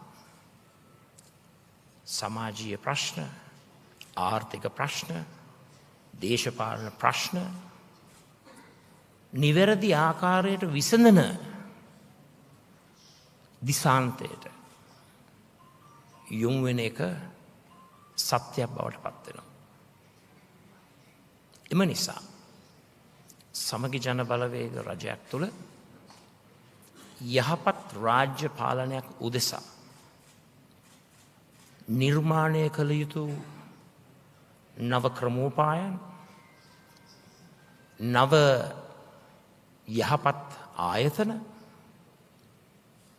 පාරිදෘශ්‍ය භාවය ඔප්පු කරන ක්‍රියාදාමයන් මේ සියල්ලකටම අපි මුල් තැන ලබා දෙනවා. We as a party are determined to ensure that we establish the requisite institutions, governmental structures, and also ensure responsibility, accountability, and transparency in our system of governance. We sincerely believe that this objective of achieving good governance is of utmost importance. ඒ වගේම යහපත් රාජ්‍ය පාලනයකට යොමු වෙනවා සේම මේ රටේ පිළිකාවක්ව පැවතින දූෂණය, වංචාව, හොරකම වැළැක්වීමේ දැවැන්ත ජාතික ව්‍යායාමයකට අපි රජයක් හැටියට යොමු වෙනවා. විශේෂයෙන්ම අපි බලාපොරොත්තු වෙනවා මේ රටේ සිදුවෙන දූෂණ, වංචා, හොරකම් සම්පූර්ණයෙන්ම නැති වූ ක්‍රමවේදයකට යොමු වීම උදෙසා අලුත් නීති රීති, අනපනත්, ඒ වගේම රාජ්‍ය පාලනයේ වෙනස්කම් ක්‍රියාත්මක කරන්න. we believe corruption in our country as one of the major causes of Sri Lanka's economic, social, and political demise. As such, we will focus our fullest attention to embark upon anti-corruption activities and drives and ensure that innovative legislation, proven legislation, are enacted through our parliament and also establish institutions that will ensure that we eradicate corruption. For example, we hope to enact new laws to recover stolen assets. We hope to establish a stolen assets management authority to ensure the objectives and the targets of these new laws are put into practice. අපි අදහස් කරනවා අල්ලස දූෂණය වංචාව තුලින් රටට අහිමි වුණු සම්පත් නැවතත් ලබා ගැනීම උදෙසා අලුත් අනපනත් ඒ වගේම කළමනාකරන අධිකාරියක් ඒ අහිමි වුණු සම්පත් නැවතත් වරක් රටට ලබා ගැනීමේ වැඩපිළිවෙල වඩාත් කාර්යක්ෂම ක්‍රියාත්මක කරන්න. In lieu of that, we will work together with the STAR initiative, Stolen Assets Recovery Initiative, as practiced by many international institutions and international financial institutions. We will cooperate with international agencies to make sure that those who looted our country and our motherland are brought before the law and those assets are recovered for the benefit of the present and the future generations of our motherland. විශේෂයෙන්ම යහපත් රාජ්‍ය පාලනයක් ක්‍රියාත්මක කිරීම තුළ මා විශ්වාස කරනවා මෙතෙක් ඉදිරිපත් වුණු ඒ සාධනීය ඒ වැදගත් ආර්ථික සමාජීය ප්‍රතිසංස්කරණ ඒ දැක්ම අපිට වඩාත් හොඳින් ඵලදායී ආකාරයට රටේ ක්‍රියාත්මක කිරීමේ ඉඩ ප්‍රස්තාව ලැබෙයි කියලා. එනිසා අපි අනිත් අයට වඩා වෙනස්. අපි මේක හුදෙක් දකින්නේ ආර්ථිකම ප්‍රශ්නයක් පමණක් හැටියට නොවේ. අපි හිතනවා මේ රාජ්‍ය පාලන ක්‍රමේ ව්‍යුහේ ක්‍රමවේදේ පරිවර්තනාත්මක වෙනසක්. We need to have transformative change in order to achieve prosperous, peaceful, and developed motherland. ඒ වගේම මම කියන්න කැමති මේ බංකොලොත් භාවයෙන් රට ගොඩ ගන්න අවස්ථාව මේ වැදගත් මොහොත කිසිම කෙනෙකුට අත්හදා බලන්නට අවස්ථාවක් නෙවෙයි. This is not a time for experiments. ඔබ අපි සියලු දෙනාම දන්නවා 2019 අත්හදා බැලීමක් කරා. ඒ අත්හදා බැලීම තුළ අද අපේ රට ප්‍රජාතන්ත්‍රවාදී ඉතිහාසයේ ප්‍රථම වතාවට බංකොලොත් රටක් බවට පත් වෙලා තිබෙනවා. We need to have tried and tested solutions. We cannot embark on a voyage of discovery nor adventurism.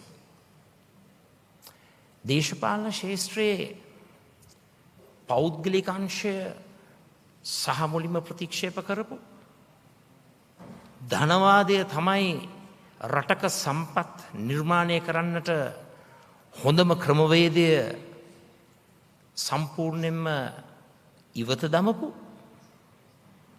හැම දේම සිදුවිය යුත්තේ සංවෘත ආර්ථිකයක් තුළ ක්ලෝස්ඩ් ඉකොනොමි එකක් තුළ කමාන්ඩ් කන්ට්‍රෝල් සිස්ටම් එකක් තුළ ආඥාදායක රාජ්‍යත්වයට මුල් තැන දුන් වැඩපිළිවෙලක් තුළ එහෙව් අදහසක් තුළ හිටපු අයට මං හිතන්නේ රටේ ලක්ෂ 220කගේ ජනජීවිතත් එක්ක අත්හදා බැලීම් කර කර සෙල්ලම් කිරීමට අවස්ථාවක් නොවේ.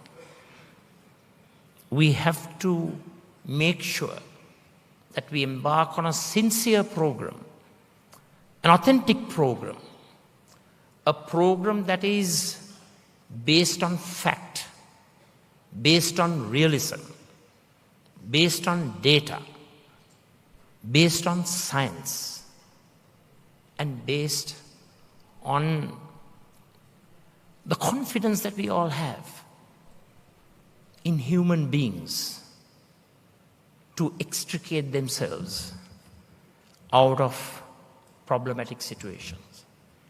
අපි හැමෝටම ලක්ෂ 220ටම බොහොම අවංක දැඩි විශ්වාසයක් තියෙන්නට ඕන. ඔව් අපිට පුළුවන්. ඔව් අපිට අපේ දක්ෂතාවයන් කුසලතාවයන් උපයෝගී කරගෙන මේ කඩා වැටුණු ගරා වැටුණු දේශය ගොඩ ගන්න අපිට පුළුවන්. ඒ උදෙසා අපි මුල් තැන දිය යුත්තේ රටක ධන උත්පාදනයට රජයට නොවේ. අපි මුල් තැන දිය යුත්තේ ව්‍යවසායකත්වයට. entrepreneurship. අපි මුල් තැන දිය යුත්තේ ඉන්ඩිවිජුවලිසම්. තනි පුද්ගලීන්ගේ දක්ෂතාවයට කුසලතාවයට තැන දෙන්නට ඕන. නවෝත්පාදනය තුළින් new innovations තුළින් අලුත් නිර්මාණ තුළින් අලුත් පර්යේෂණ සහ සංවර්ධන තුළින් හොඳ ඉදිරි ගමනක් යන්න. ඒ නිසා බංකොලොත් ශ්‍රී ලංකාවට විසඳුම අන්ත සමාජවාදී සංකල්ප නොවේ. ලෝකයේ ඔප්පු කරලා තිබෙනවා එවන් සංකල්ප තුලින් රටක් ගොඩ ගන්නට බැරි කතාව. එලෙසම මම කියන්න කැමතියි අපි කිසිසේත්ම ඉහළ ශක්තිමත් කරාම ඉහළින් පහළට ගලා එන ප්‍රතිලාභ මත රටක ආර්ථිකයේ ක්‍රියාත්මක විය යුතුයි කියන trickle down economics පිළිබඳව අපේ විශ්වාසයක් නැහැ. Trickle down economics is a time tested failure. රටක ධන උත්පාදනයට entrepreneurship එක ව්‍යවසායකත්වය අත්‍යවශ්‍යයි. වෙළඳපොළ බලවේග හරහා ධන උත්පාදනය විය යුතුයි. ධන උත්පාදන ක්‍රියාවලියට රජය ඒ තරම් සුදුසු නැහැ. එනමුත් ජාතික ආරක්ෂාවට අත්‍යවශ්‍යම කොටස්වල රාජ්‍ය මැදිහත්වීම වැදගත් කියලා අපි හිතනවා. පුළුල් වශයෙන් ගත් කල ඔබ අපේ රටේ දැකලා තිබෙනවා අන්තවාදී ධනවාදය, extreme capitalism that has actually led to crony capitalism. ධනවාදී අන්තවාදය නිර්මාණය වුණා පසු කාලීනව ගජමිතුරු ධනවාදයට. On the other hand, අනිත් විකල්පය අන්ත සමාජවාදය. වැසුණු රටක්, සංවෘත රටක්. හැම දේම අපිට තනියම කරන්න පුළුවන් කියන මානසිකත්වය. ලෝකයේත් එක්ක සමදතා තියාගන්න අවශ්‍ය නැහැ. ඒ විදිහේ දුර්වල මානසිකත්වය තුළ නිර්මාණය වුණු අන්ත සමාජවාදය අපි ක්‍රියාත්මක කරන්නේ. අපි සතුව තිබෙන්නේ මානුෂීය ධනවාදය සහ සමාජ ප්‍රජාතන්ත්‍රවාදය මුසු කොටගත් නිවැරදි තුන්වෙනි මාවත. We are following the third way. It's a middle of the path approach. මේ වැඩපිළිවෙල තුළ අපි බලාපොරොත්තු වෙනවා සුහුරු රටක් බිහි කරන්න. Smart country. සුහුරු රට බිහි කිරීම, ස්මාර්ට් රටක් බිහි කිරීම ආරම්භ වෙන්නට ඕන පෙර පාසලේ සිට. The smart citizen should be created through a holistic process that commences at the early childhood education level. ඒ සුහුරු රට තුළ සුහුරු පුරවැසියන් නිර්මාණය කරන්නට ඕන. සුහුරු පුරවැසියන් නිර්මාණය කිරීම උදෙසා රටේ අධ්‍යාපන ක්‍රමේ සහ මුලින්ම වෙනසක් සිදු වෙන්නට ඕන. Science, technology, English, engineering, maths, management sciences, environmental sciences, medicine කියන ශේෂ්ත්‍රවලට මුල් තැන දුන්නු වෙනසක් අපි ඇති කරන්නට ඕන අපේ සිලබායවල කරිකියුලාවල විෂය නිර්දේශවල ඒ වෙනස සිදුවෙන්නට ඕන. ඒ වගේම සාර්ව ආර්ථිකයේත් මැක්‍රෝ ඉකොනොමියකේත් ශුද්‍ර ආර්ථිකයේත් මයික්‍රෝ ඉකොනොමියකේත් සාධනීය රටට වැදගත් වන ජනතාවට වැදගත් වන ප්‍රතිසංස්කරණ අපි ක්‍රියාත්මක කරන්නට ඕන. මේ හැම දෙයක් ක්‍රියාත්මක කිරීමේදී සමාජ ප්‍රජාතන්ත්‍රවාදී ක්‍රමවේදය මුල් තැනට අරගෙන ධනවාදය තුළින් ධනය උත්පාදනය කරගෙන ඒ උපයා ගන්නා ධනය ධන සමාජයේ සමසේ බෙදී යෑම. We need to have growth with equity. We cannot have a system where only the winner takes all. ජයග්‍රාහී පුද්ගලයා ඔක්කොම පොදිය පිටින්ම ලබා ගන්නා වැඩපිළිවෙලකට අපි හෙතර නැහැ. ඒ නිසා තමයි අපි තරයේ විශ්වාස කරන්නේ සුබසාධන රාජ්‍ය පිළිබඳව. නැෂනල් වෙල්ෆෙයාර් ස්ටේට් එක පිළිබඳව. ධනවාදී එංගලන්තයට පුළුවන් නම් නැෂනල් හෙල්ත් සර්විස් එකක් තියාගන්න. නිදහස් අධ්‍යාපනයක් ක්‍රියාත්මක කරන්න. අපේ පුංචි රටටත් යුතුකමක් තිබෙනවා සුබසාධන රාජ්‍යත් නඩත්තු කරන්න. හැබැයි සුබසාධන රාජ්‍යය නිවැරදි වෙන්නට ඕන. මේ වර්තමාන අධ්‍යාපන ක්‍රමයට මේ වැඩපිළිවෙලට මම හිතන්නේ දලදේශීය නිෂ්පාදිතයේ වැඩිම මුදලක් වෙන් කරලත් හරියනවායි කියලා. අධ්‍යාපන ප්‍රතිසංස්කරණ ඉංග්‍රීසි භාෂා කේන්ද්‍රීය අධ්‍යාපනයට, තොරතුරු තාක්ෂණ අධ්‍යාපනයට, පරිගණික විද්‍යා අධ්‍යාපනයට, ඩිජිටල් අධ්‍යාපනයට අපි මුල් තැන ලබා දෙන්නට ඕන.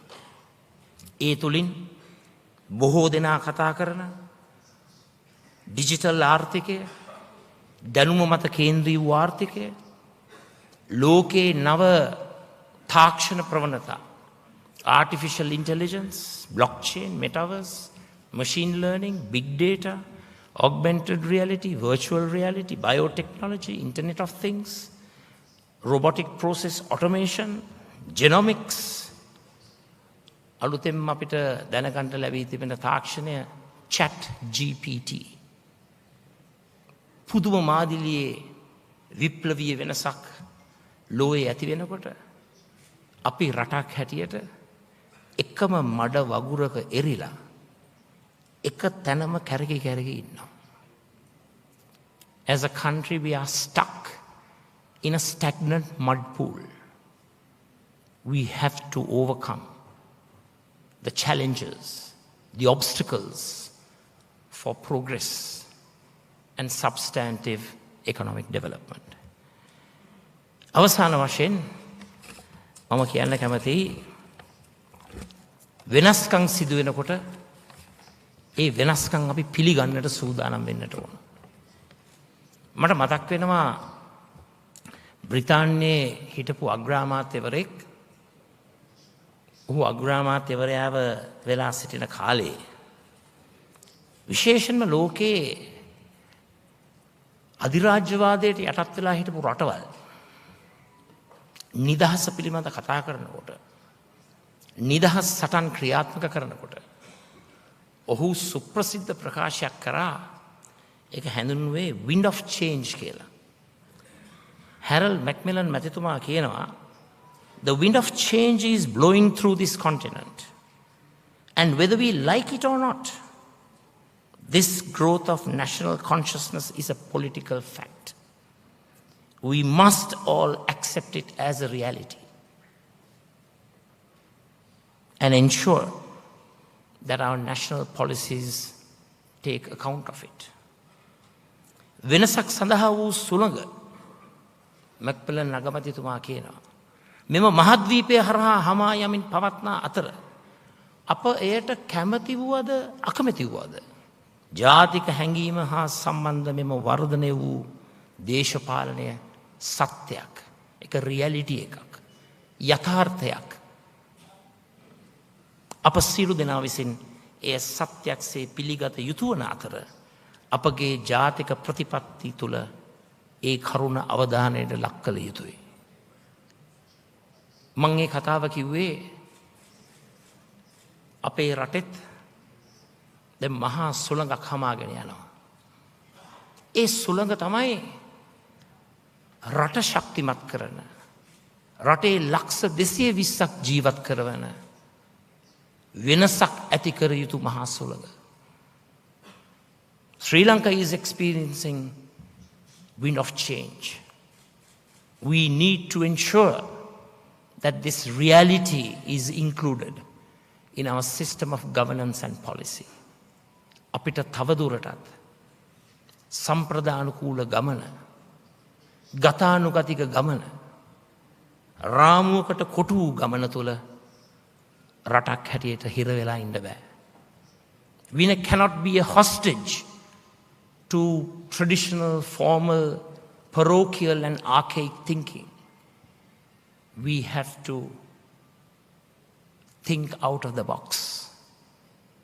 රාමුවෙන් පිට පැනලා අලුතින් හිතන්නට ඕන. මම තරයේ විශ්වාස කරනවා රාමුවෙන් පිට පැනලා අපේ රට සෞභාග්‍ය කරා ගෙන යාම උදෙසා අපිට ඉන්නවා ඉතාමත්ම හොඳම කණ්ඩායමක්. අපේ ආර්ථික කවුන්සිලේ ත්‍රිත්වය හර්ෂ ඩිසිල්වා මැතිතුමා, එරාන් වික්‍රමරත්න මැතිතුමා, කබීර් හෂීම් මැතිතුමා, එතුමන්ලාගේ අත්දැකීම්, කලපුරුද්ද, පළපුරුද්ද, දැකපුරුද්ද මේ සියලු දේ මුසු කරගෙන රට ගොඩනගන ප්‍රගතිශීලී ඉදිරි ගමනක් යන අනාගතවාදී, නූතනවාදී වැඩපිළිවෙල අපිට ක්‍රියාත්මක කරන ඒ වැදගත් ප්‍රශස්ත ප්‍රබුද්ධ උගත් කණ්ඩායම අප සතුව සිටිනවා. එවන් කණ්ඩායමක් සතු වූ එකම පක්ෂය සමගි ජන බලවේගයයි කියලා මම අද ආඩම්බරෙන් ප්‍රකාශ කරනවා. ඒ වගේම මම විශ්වාස කරනවා මේ ආර්ථික කවුන්සිලය සමග බද්ධව කටයුතු කරන අපිට තියෙනවා යුනිවර්සිටි ඇකඩමික්ස් ෆෝරම් එකක්, බුද්ධි මණ්ඩපයක්, විශ්වවිද්‍යාල මහාචාර්යවරුන්, කතිකාචාර්යවරුන්, ආචාර්යවරුන් 1100කට වැඩි ප්‍රමාණයක් සම්බන්ධ ඒ බුද්ධි මණ්ඩපේ දායකත්වයක් අපට ලැබෙනවා.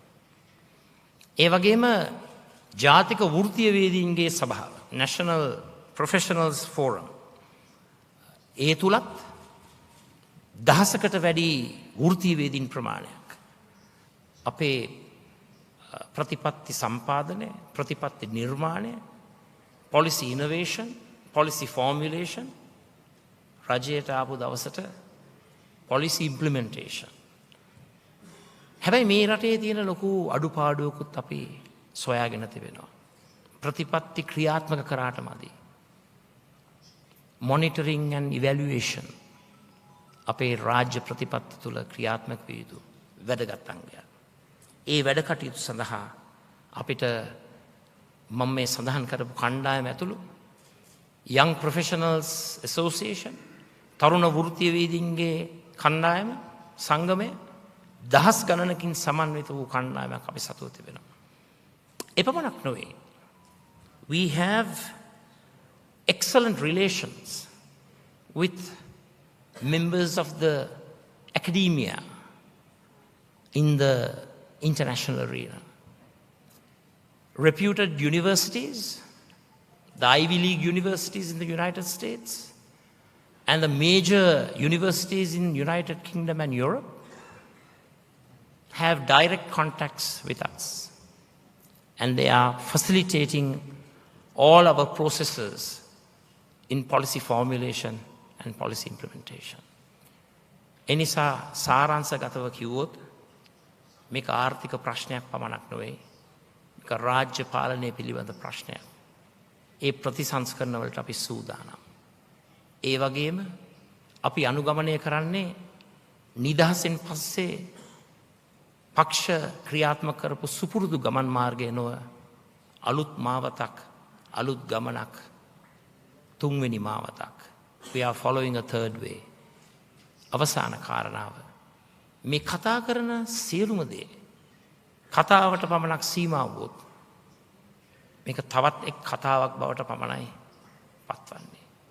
කතාව ක්‍රියාවට නැංවීම උදෙසා අප සතුව ඇත්ත වශයෙන්ම වඩාත් ශක්තිමත්ම උගත් බුද්ධිමත් කණ්ඩායම මේ රටේ යහපත් රාජ්‍ය පාලනයක් උදෙසා සිටිනවයි කියන ඒ සුබ ආරංචිය ඔබ සියලුම දෙනා අත තබමින් විශේෂයෙන්ම දිස්ත්‍රික්ක මට්ටමින් මේ රටේ ව්‍යවසායකින් හමු වෙලා අපේ මේ දැක්ම, අපේ මේ ගමන, අපේ මේ තුන්වෙනි මාවත විග්‍රහ කරමින් යන මොහොතක හොඳින් අවබෝධ කරගන්න සමගි ජන බලවේගය කියන්නේ මේක තනි පුද්ගලයෙකුගේ ක්‍රියාවක් නෙවෙයි. This is not a one-man show. It's a team effort. මේක කණ්ඩායමක් හැටියට එකට එකතු වෙලා යන ගමනක්. ඒ කණ්ඩායම තුළ විවිධ දක්ෂතාවයන්, කුසලතාවයන්, නිපුණතාවයන් තිබෙන අය ඉන්නවා. අපි වාසනාවන්තයි.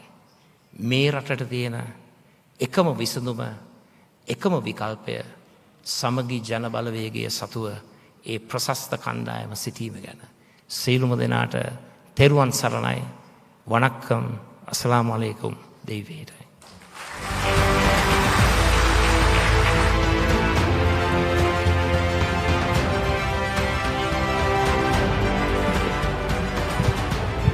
Thank you, Mr. Sajid Premadasa, for summarizing and delivering an excellent speech about why SJB and why we have the team to revive this country from this economic crisis. Now let us now proceed to the panel discussion. Let me now invite the leader of the opposition again on stage, Mr. Sajid Premadasa, Dr. Harsha De Silva, Mr. Iran Wickramaratne, Mr. Kabir Hashim, and I'd like to invite Dr. Rohan Pallewatta to join us on stage. Ladies and gentlemen, we request you to remain a few more minutes. We'll be having a very short panel discussion and we are open to taking your questions, and we want to thank you for the questions that you've already sent to us. This panel will be moderated by... The panel discussion will last about 15 minutes and we request you sincerely to remain with us for a very informative discussion. The panel will be moderated by Mr. Kusum Wijayathilaka. Kusum is an international relations analyst and an independent writer, researcher and presenter. He possesses a bachelor's degree in accounting and finance from the University of Kent and a master's in international relations from the University of Colombo. He's also vested with 15 years of experience. Joining with us in this panel is Dr. Rohan Pallewatta, who is an attorney at law by profession, holds a BA and a MBA from the University of Sri Jayawardhanapura. He's also a doctor from the University of Bolton. He's the executive chairman of Lanka Harness Company and Private Limited. Today he will be talking to you about entrepreneurship and how entrepreneurship can take Sri Lanka to the next stage. Kusum, over to you. I hope everyone can hear me. Good evening, ladies and gentlemen. Thank you very much for being here and for your patience in staying with us. I think the situation of the country is quite apparent when there's over 1,000 people at an economic summit on Valentine's Day. So I think that's really saying something. I'd like to kick things off with a little address from Dr. Rohan Pallewatta. I just want to mention that Dr. Pallavatta is sort of embodies the entrepreneurial spirit that Sri Lanka needs to reproduce many times over in the coming decades. And he has launched a company that has for some time now been manufacturing components for critical vehicle safety for Toyota worldwide. So Dr. Pallavatta, would you like to? Sure, please. Please give him a round of applause, ladies and gentlemen. Thank you.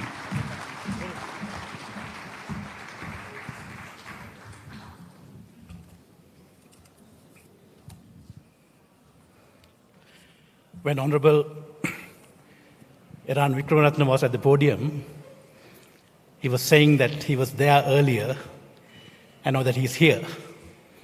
I was wondering, where do I belong?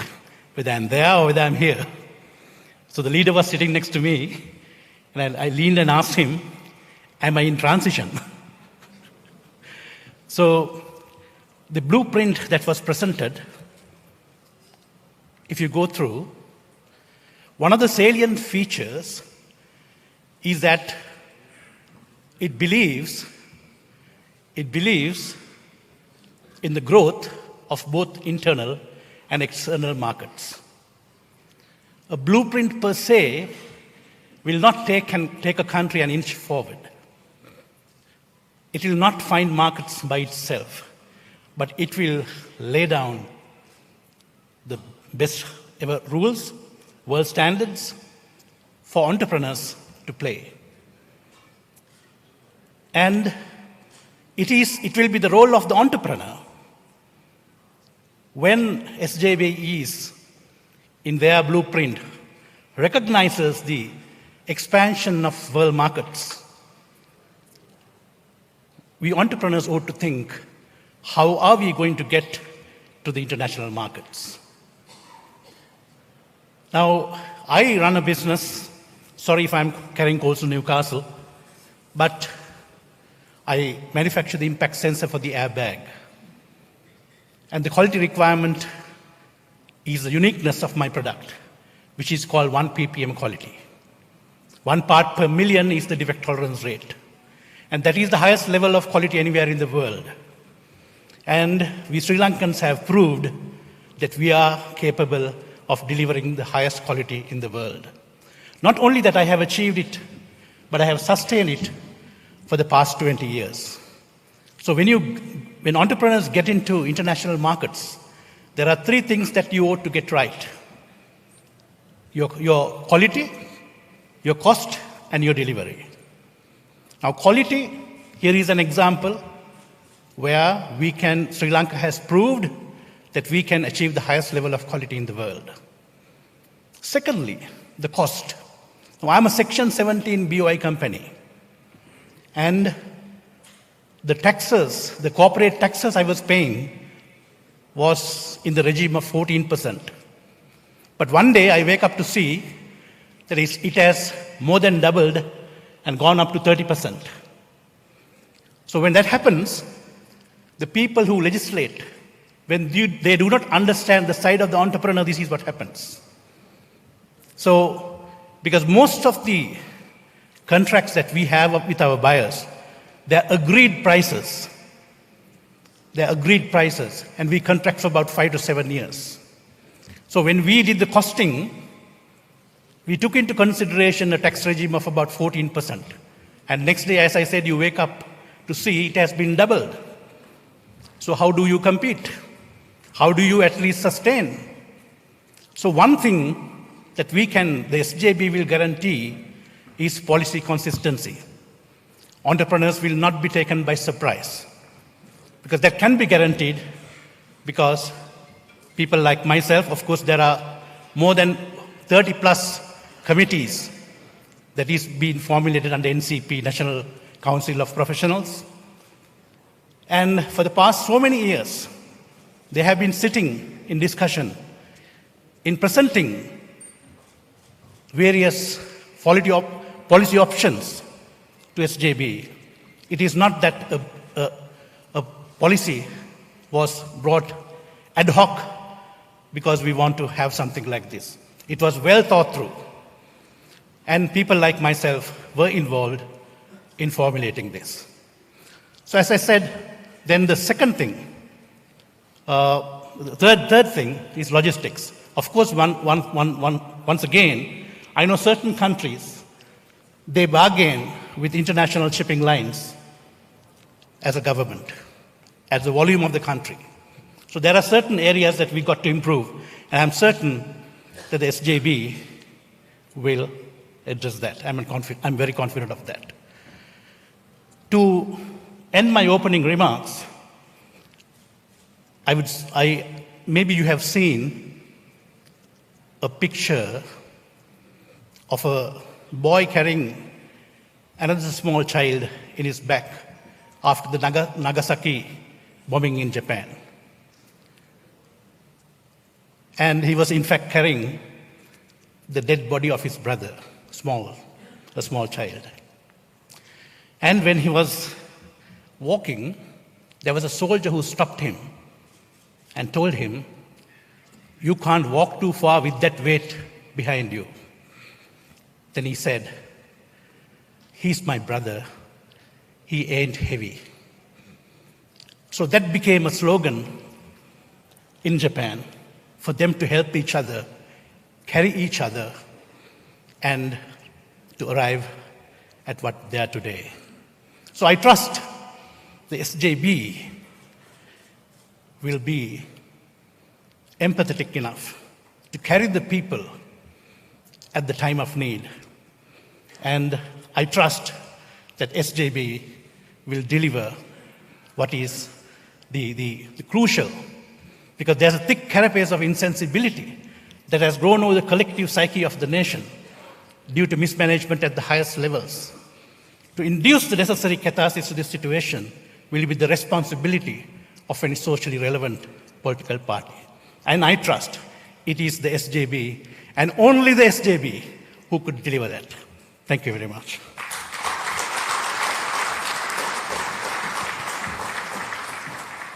So, ladies and gentlemen, over the last few days, we've had over 200 questions. Just today, we've had at least 100. So, we'll have to keep things to a minimal. We've done our best to amalgamate as many of the common questions as possible. I also have to ask our esteemed panel to keep their answers as short as possible. It won't be easy, but I'm sure they'll do their best.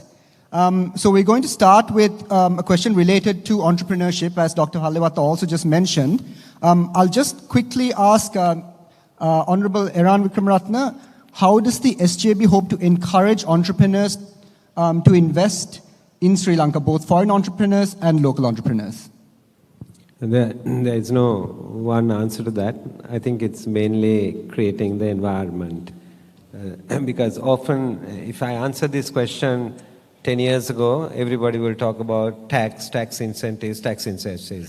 Today, it's not tax. Businesses have lots of concerns with confidence, with approvals, with delays, with corruption. I think our focus has to be on creating the environment. And those steps we will take. Thank you. The next question I will put to the Leader of the Opposition, Honorable Sajith Premadasa. This question was very popular amongst the audience. So some members of this panel were also members of the Yahapalanya government. And even that government and many governments previously came up with all sorts of ideas for tackling corruption and to recover stolen assets. We've touched on this briefly already today, but I'd just like for the Leader of the Opposition to tell us why the SJB and this time will be different. Very simple. You have a different leader.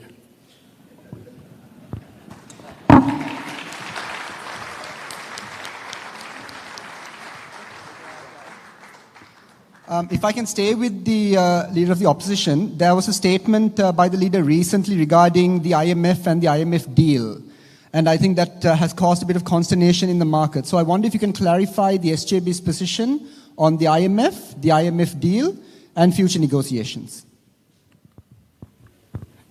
Well, if I may just elaborate a little bit, even during the Ranasinghe Premadasa presidency, There were agreements with the IMF, but those agreements were arrived at in a manner which basically promoted the national interest of the country and the people. Agreements, it's a two-way process, it's not a one-way street. So you had the pseudo-patriotic government, day after day, week after week, month after month, postponing the necessity to approach the IMF and put forth Sri Lanka's proposal. And that did not happen. And I believe that transparency should prevail. So you have the present president, when he was the sole member of a political party in parliament, nationalist member of parliament, he challenged the then finance minister to table all the agreements that were arrived at with the IMF and put it on record, on public record, to table it in parliament. So all of a sudden, when the roles are reversed and you do a hop, skip and a jump to the executive presidency, those tenets of leadership are all forgotten. So all what I'm going to say is IMF is integral to Sri Lanka coming out of bankruptcy. It's a fact. But where we will differ is the way we negotiate, the substance, the issues. We will be taking a more pro-people, pro-business approach. And of course, I think when you have the requisite skills of negotiation, and when we have the best and the brightest in our team, we can achieve. I would also like to say, right now we have a situation whereby the executive presidency, together with the Prime Minister, has manipulated and connived to prevent the elections from being held. That is because they lack a mandate. They don't represent the wish of the people. මේ රජයට ජන වරමක් නැහැ. මේ රජයට ජන ආශිර්වාදයක් නැහැ. So I have to tell quite open, we are not duty bound to carry on any agreement that is arrived at through an illegitimate process. Any process should have legitimacy. And that's how we would progress.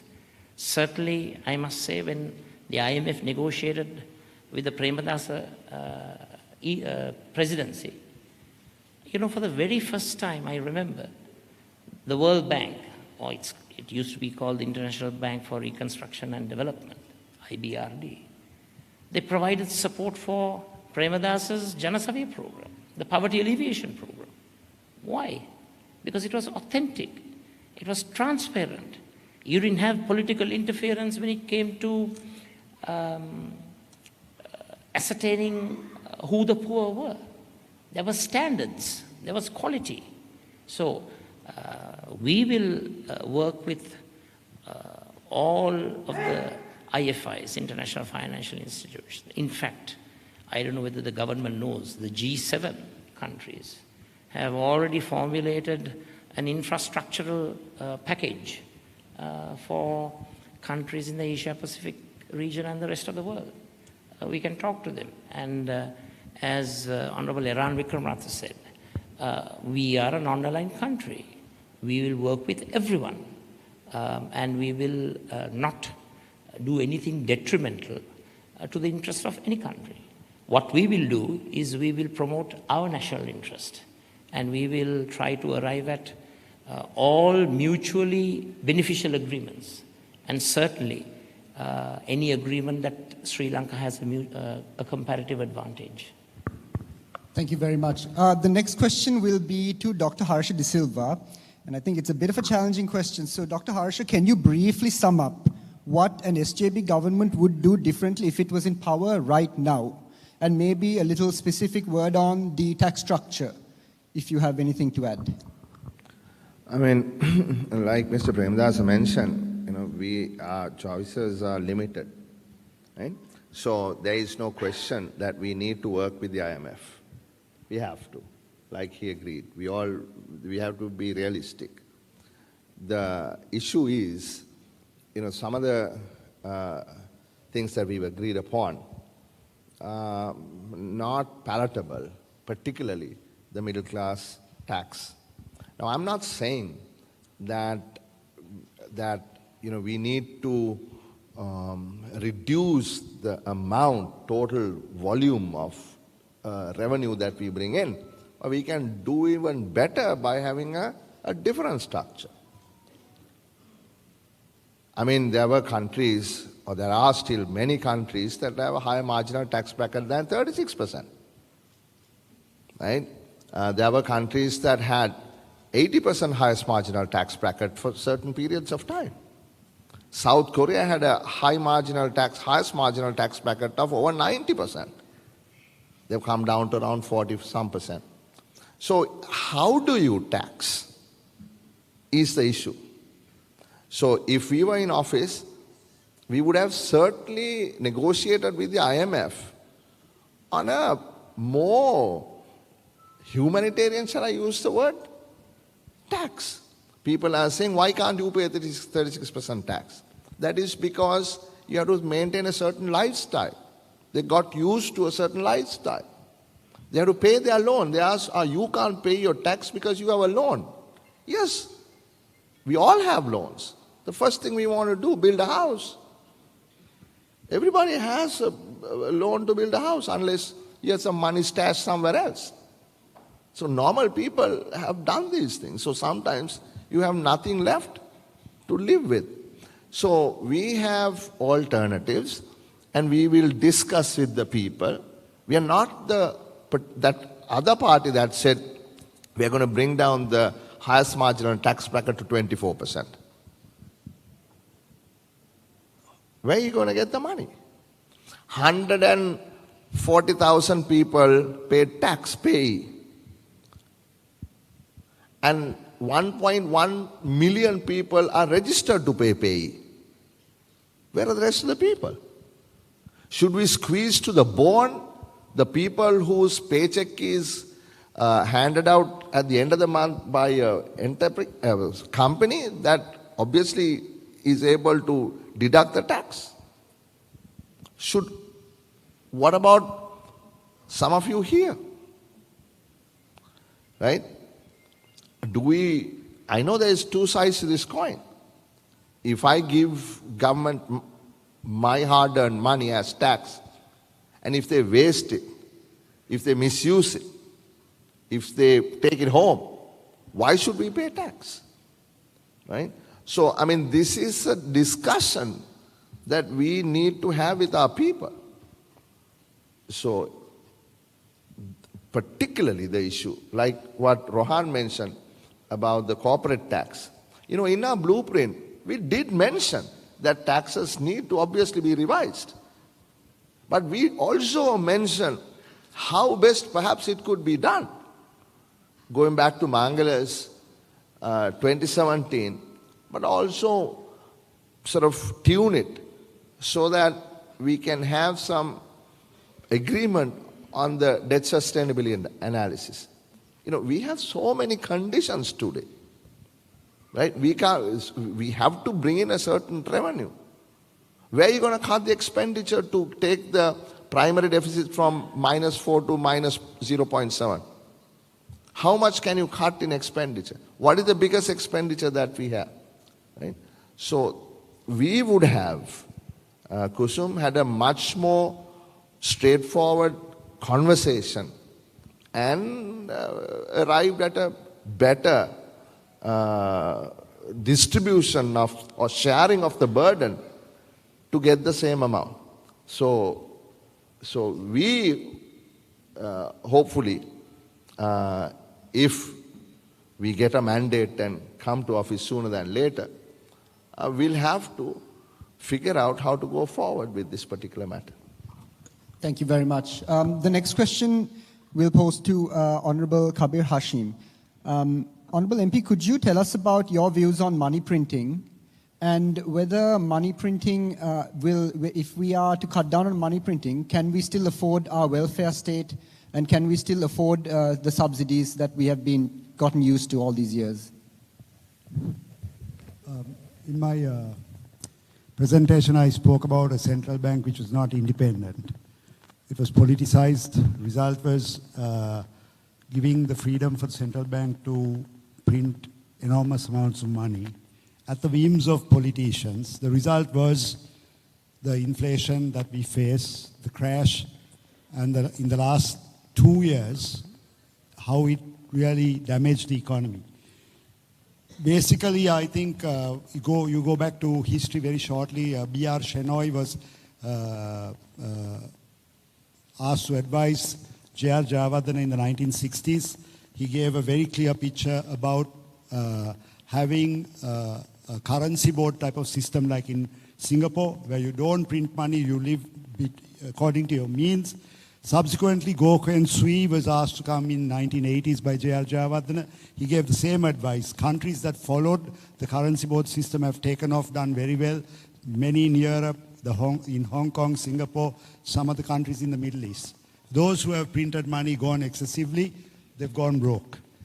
Vietnam is a good example. 2 months ago, Vietnam, for some reason, got pushed by the IMF to do some interest rate easing, and they pumped in money.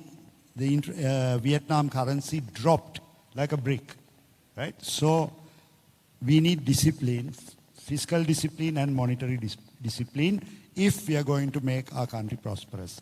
So we need to, as in Harsha's the discussion he said, we're talking about production and pushing production and coming out of this mess.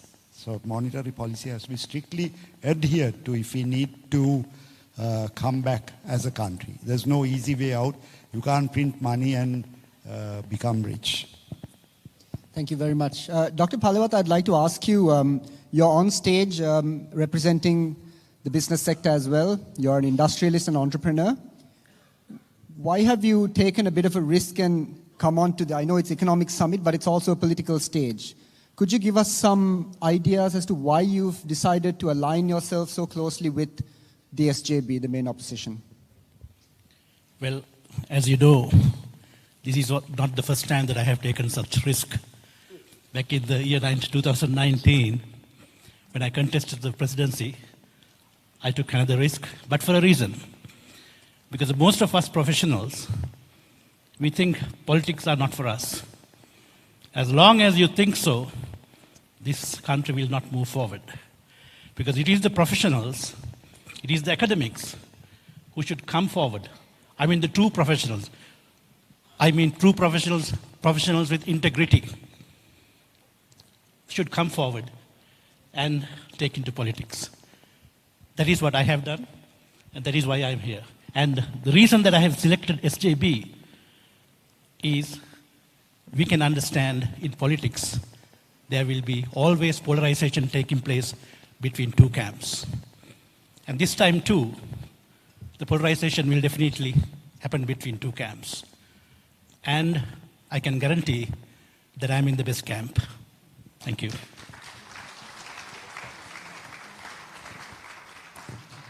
Lini, would you like to ask a question, please? Yeah, let me ask Honorable Iran Wickramaratne one question. So today we know that there's about 1.5 million government servants, and also there's about 23,000 teachers. There's a shortfall. How do you propose that and how do you see that it's being important and efficient government service towards the development of the country and towards the development of the economy? I will answer it like a politician. Okay. But a solution that people when we did the fiscal consolidation in the 2019 period, it was revenue based. You talked only about revenues and taxes and how you would collect it. 10% of GDP was revenue when we came into office. It was nearly 13% when we left office. Taxpayers, the net was about 965,000 tax files. In 1.5 years, it was 1.5 million tax files. Just with one law that was brought during that period and actually focusing on implementation. Today, you can't look at the budget deficit and bringing it down by only looking at revenue. You have to look at cost. You are a businessman. If you know if your company is in trouble, you first look at the cost and you look at where should it be cut. The Prime Minister, the Finance Minister, who happens to be the President, made no reference to cost at all in his budget presentation. I was really, really shocked and surprised that he's not looking at cost at all. So, cost has to be looked at. So one of them is, what you asked, is the public sector. Right? The public sector efficiency needs to be increased. Numbers are not really the issue, it's a quality issue that really matters. Politicians must never be allowed to add to the public sector. It should be demand driven, and therefore we have an immediate problem that we are terribly overstaffed. In Sri Lanka, we are like one public servant to about 16 citizens, and countries like Japan are less than 4 public servants to a citizen. So you can see the size of the problem. Then there are other expenditures. Sri Lanka, people don't talk about these things, but we need to be honest and talk about it. Defense expenditures in Sri Lanka are more than health and education put together. There's no other country in the world like that. Sri Lanka is the highest expenditure in the region, 10% of the budget. Most countries, all countries are less than 5 with the exception of India. Most countries are like 3 and 4%. And therefore, we have to look at cost. I hope I've answered your question.